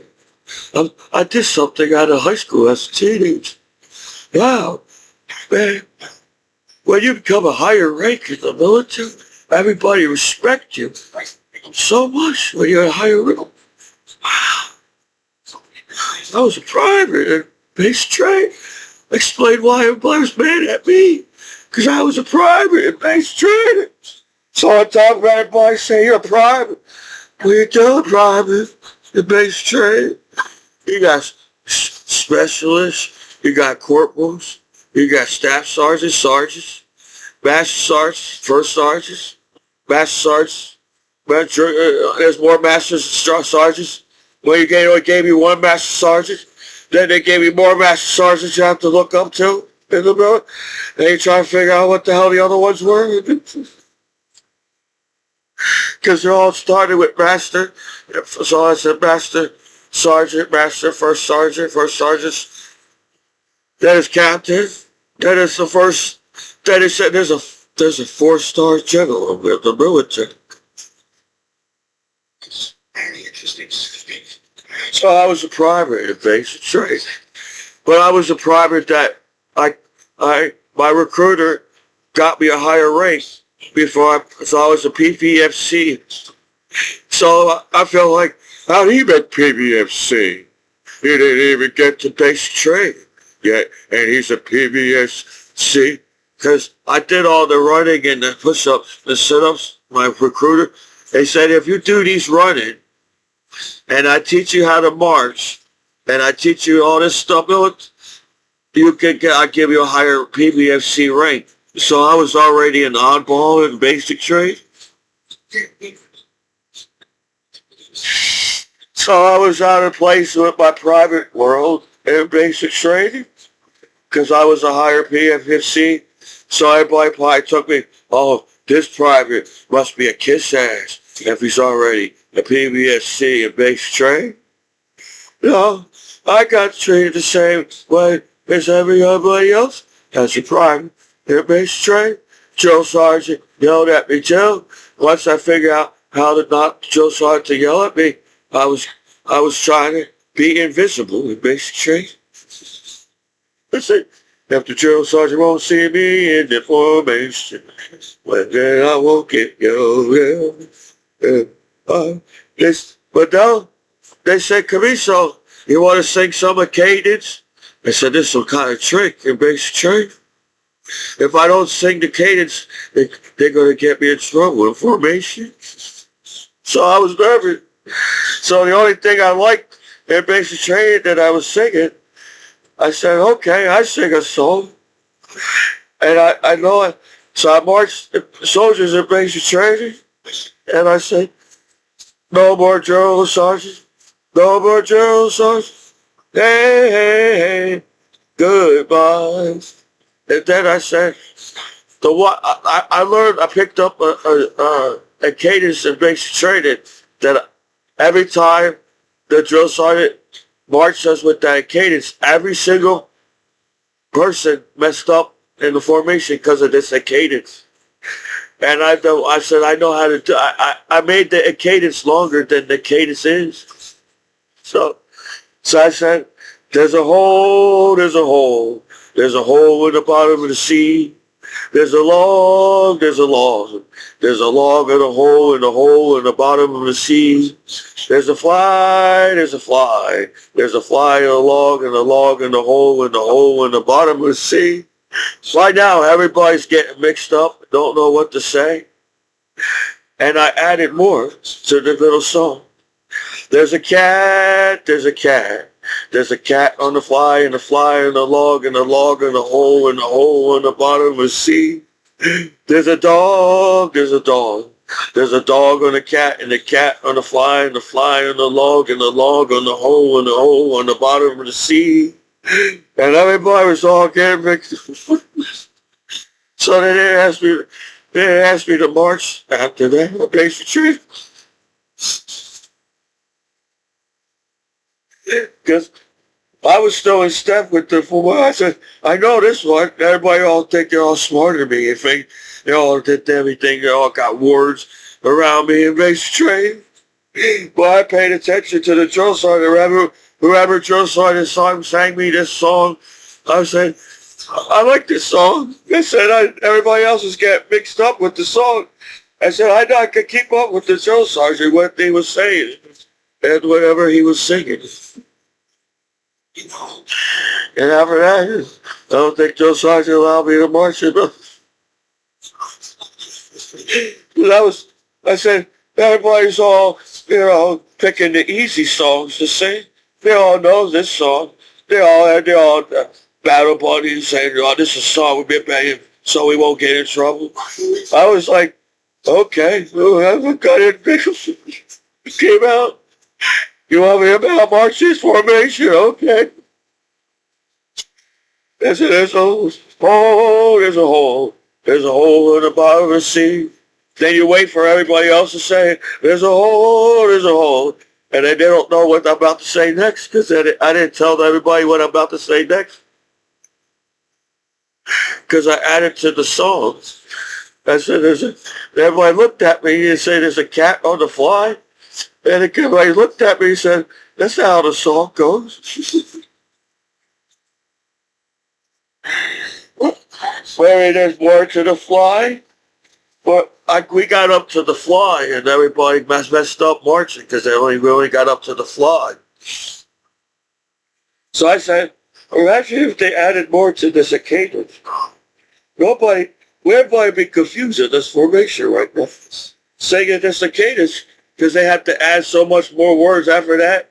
And then I don't have to sing for a while. I have to wait for everybody to sing what they're singing.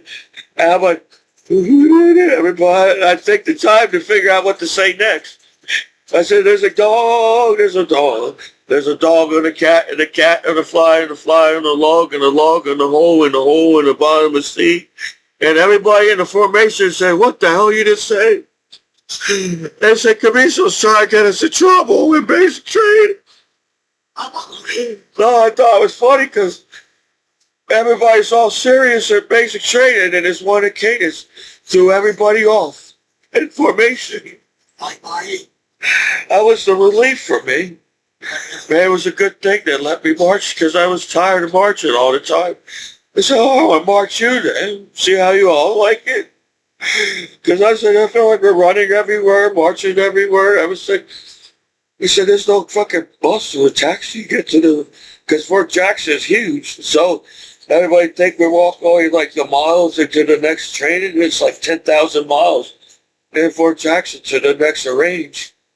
And I guess if you make it to the little Humvee or not, you got to walk to the range. Sometimes I make it to the Humvee at night, that range. Where Joe Sergeant acknowledged me. What are you doing, Joe? Okay. Good. Sometimes I felt like all that experience at the same time taught me a lesson. And the lesson was I was a cool soldier in the military. And I'm now trying to teach my battle buddies that you're all cool soldiers back home. I guess we have to expect everybody jealous of you, even the hometown law jealous of you. Because we did a lot of cool things that are serving our country as veterans. Yes. I was an uptight, shy kid in school that went in the military. And I was marching people in basic training, and they must have known that I was a shy, quiet kid at one point. They said, you better do this. My drill sergeant, he said, you better do this, Commiso. I said, that's the drill sergeant. I had Drill Sergeant Smith. I said, I better do it for Drill Sergeant Smith to get mad at me if I don't march anymore. Because he's got that evil look that Drill Sergeant Smith. Drill Sergeant Smith doesn't even have to look at me. That's how evil the drill sergeant looked. I said, I better just pass this way, and maybe the drill sergeant won't see me. The Drill Sergeant Smith. I'm on the range, and he found me. No, Drill Sergeant Smith found me on the range.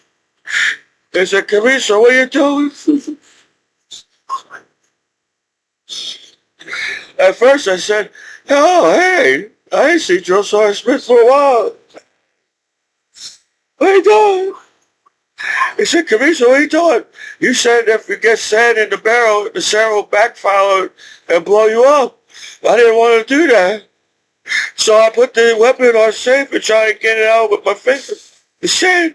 And he said, Commiso, what are you doing? You're going to blow your finger off. Well, I didn't. I just didn't want to get everybody mad at me because I got sand in the barrel. So he took the sand out of the barrel and said, Commiso, if you have sand in the barrel, you call down a drill sergeant and ask for help on the range. I didn't know that was an option. I was so nervous shooting a weapon down the range. I didn't know there was things you could do on the range. So when I didn't want to tell the drill sergeant, I'm too short. You take this. I'm supposed to shoot from this hole, and you give me this little box to stand on, and I'm already short as it is. So every time when they did that to me, I said, you crazy bastard. And they said, it's time to fire down the range, and you're supposed to do something with the box. So I flipped the box sideways, because it's longer on the sideways, and I still got a good shooting down the range record or targets. I still shoot. I said, whatever they said to me, I don't even know what they said. So I said, I can't see nothing. And they said they must have said something with sandbags. What time you fill up the sandbags, the range would be done. So I said, turn this thing sideways. And it made me a little bit taller when I shut down the range. So when everybody in the tunnels, I'm already, they said, time to shoot down the range.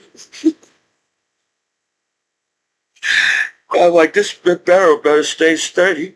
So I'm holding M16 really tight, because they said, make sure you hold the M16 really tight or fly away or something.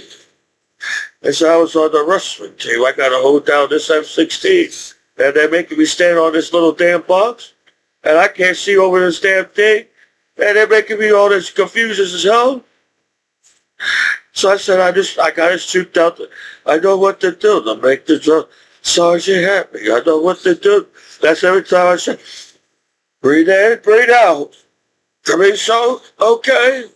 And they said you had an option to choose to breathe out or breathe in to fire. So I figured breathing in might be hard to do to fire. I don't know if that was a trick in basic training. So when I fired down the range, I took my time and took a whole lot of oxygen. And I let out all this oxygen. And once my body stopped moving and no more oxygen come out, that's when I fired down the range. I did that every time I fired down the range. So I made it look like I was firing down the range slow. But everybody's all upset because you got to fire all these bullets. It's like 44 bullets. And you got to make sure you hit every target with only 44 bullets. If you run out of bullets, you can't shoot down the targets. So I figure I don't know anything about shooting. They must have think I'm a hunter or something. So I had to take a breath. I said, make sure this bullet goes down the range, or the drill sergeant will get mad. And I basically took time on every shot that I took, as when the time everybody else figure how to shoot down the range in the little hole. They go so fast because the range is almost over. They have to shoot all these bullets down the range, and they do it all. All I hear is everybody, and all I'm like,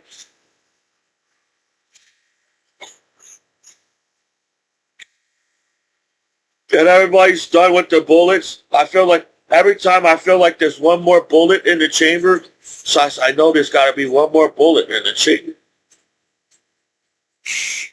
But I felt I shoot. Somehow I took my time, and I timed, because they time you on the range, so a certain period of time. I don't know, it's not a half an hour. It feels like you're on the ranges for hours.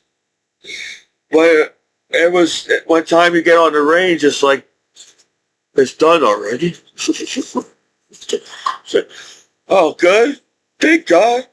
I shot the targets down. I may not shoot one or two targets down, but I felt like I shot most of the targets down. And it took me a long time to zero a weapon. I had really bad eyes, and the steam in my glasses fogged up. I guess I should have told drill sergeant. So it was even harder for me to shoot down the range because I couldn't see shit in front of me. Unless I cleaned my glasses. So when they taught me how to shoot a Mark 19, it's like a grenade launcher. And I couldn't see shit. It was all steamy and fog. They said, Commiso, this aimed like that, Commiso. I said, oh, it was a real grenade. I said, they trust me a lot of responsibility in the military. They gave me a lot of responsibility in the military. I shot down so many weapons, I don't even know how many weapons there really are. And that's experience. In the world, online, when everybody's in the Matrix out of the movie theater, I took a different Matrix world and got to travel the world with my battle buddies. And I was trying to hold back that I was shy and nervous in the military. I tried to not make it look like I was nervous when I was on a plane and they landed and say, you're in the desert now, Commiso. And I didn't want to make it obvious that, holy shit, I looked all around like this. I said, I'm in the desert? How did I get here? How the hell I get in the desert? But being around my battle buddies, I was comfortable around my battle buddies. It made me not as nervous as I need to chill out, Commiso, in the desert with my battle buddies. Because we were in some kind of situation that I was a young chap in the military. I didn't understand adults yet either. And everybody said, when you become an 18-year-old, you're an adult now or something. But I didn't notice that when I was an 18-year-old. I still was living, and I was a gullible kid in school, believed everything I hear in school, whatever the heck was going on. But then I'm like now a different kind of Commiso back home as a veteran. Everybody's trying to make me look bad. I feel like they beat me up back home and blame me for everything because I'm a veteran on the internet. And that's a lot to take in for a shy kid in school and high school. To come home and to welcome back home a veteran, that should be the easiest thing to do. I'm not up on your hood. I'm not trying to make you look bad in the hood as a veteran. Back home in America, I'm this American veteran back home in the hood again. And I still was saying, well, if everybody's mad living in the hood, you don't have to live in the hood, you know, if you really think about it. Nowadays, there's other places that living in the hood. If that makes everybody mad to live in the hood, you know. So that's, I don't know how much knowledge we need to take in as life on this plane, but I got some knowledge of thoughts that is in my side of my mind, you know. I was born, I'm from Trenton, but born in Ewing Township, and I said, oh, it would have been cool if I was born in Trenton. I was born in Ewing. So it's like me and Ewing was meant to be somehow in Ewing Township. I had to accept the Ewing. I was from Trenton and moved to Ewing, and I was like, oh wow, what's this now? What's going on? Everybody's different now. All the friends are different because you moved to Ewing. Then somehow you see that, oh wow, that's the student that I went with in trades. At least I see some students I recognize in school. So, holy crap, everybody wants to learn something in school. I guess that's why it's called school. So eventually, felt like everybody was trying to figure out. I mean, that was confusing. There was two Commisos at the same time in school, and you couldn't figure out what Commiso you was talking to. And that was the confusion this year, because I was in classes where they mixed classes with sophomores and juniors, and I'm like a senior and everything, and nobody understands because I'm a senior in high school. So I couldn't take the pressure if they was going to make me a captain on the wrestling team. I already was blind as a bat on the wrestling team. And then on top of that, everybody was trying to break me, every part of my body, every time I went on that. It didn't matter. It felt like, every school must have got together. And Commiso's going to wrestle in this tournament. Commiso's going to wrestle at the school. And it felt like somehow everybody came together and tried to beat the crap out of me on the wrestling team. But I said no. See? I said no. I didn't want to give up. They broke bones in my body, and I was only in high school. I guess maybe they was trying to teach me when you get to college, it's not that gentle to wrestle in college. Then maybe I could have handled being a captain my senior year. I wasn't trying to make the wrestling team look bad or anybody as a coach. I was the guy that could see it. Well, I said they're going to expect a lot from me. I'm going to die my senior year on the wrestling team because everybody's trying to beat the crap out of me. Whereas I told the whole school I was going to serve the United States of America.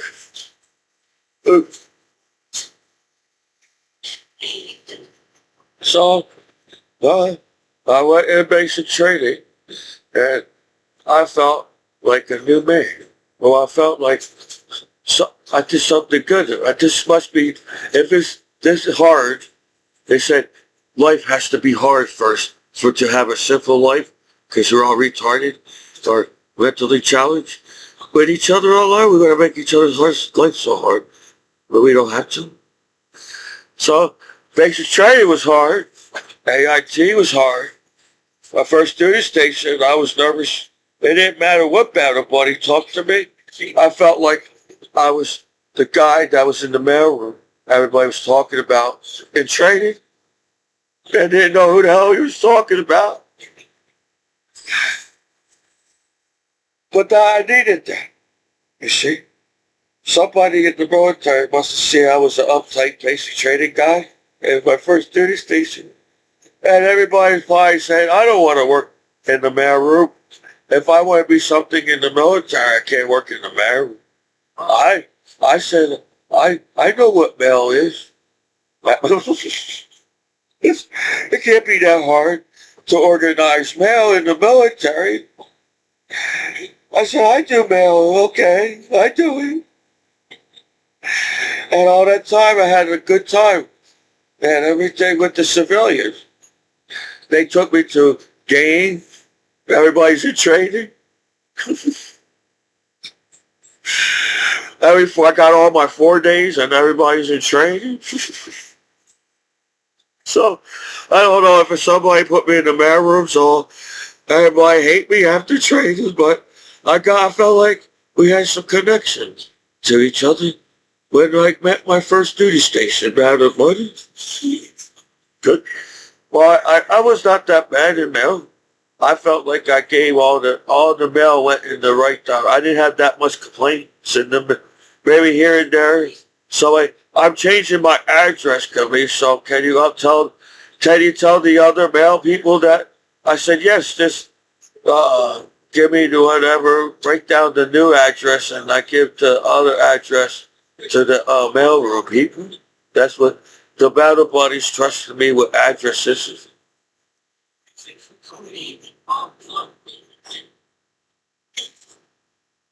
So to accomplish that much in the military, and everybody's questioning me as how hard is it to use the internet, and if everybody acknowledged that sex and nudity is the most entertainment thing online nowadays compared to hating each other and violence and crime. I don't think it's that hard to see the future if everybody accepts each other as people in the world. That's what it is. You're all reading old books explaining how we're supposed to treat each other because you're reading a book or something. But we get more in school than books. We got the opportunity to meet with other classmates and teachers and have conversations. Somehow I was on the wrestling team, and I felt like I think everybody wants to beat me up because I was the guy with the goofy glasses on the team. I said, this guy, he can't see. No, I just wanted an opinion, so I go drink some Gatorade. And they had some hoagies. I feel like they always had hoagies all the time. So I will thank whoever gave out the hoagies in wrestling. He was on point. He was on point with the hoagies on the wrestling team. And I was hungry. I had to eat. Because I was starving the time I got on the wrestling mat and was drained the hell out of. Because he told me to make sure you make weight, Commiso. So I make weight all the time. And I was the guy that was hungry. And I needed to eat. As I probably need something to eat now. So this is your disabled combat veteran after 9/11, like Commiso and the Battle Buddies online. I can't be funny all the time. I can't be funny all the time. You know, that's hard as hell. So, in the serious world I live in, a serious internet world, I don't accept the seriousness of the internet world.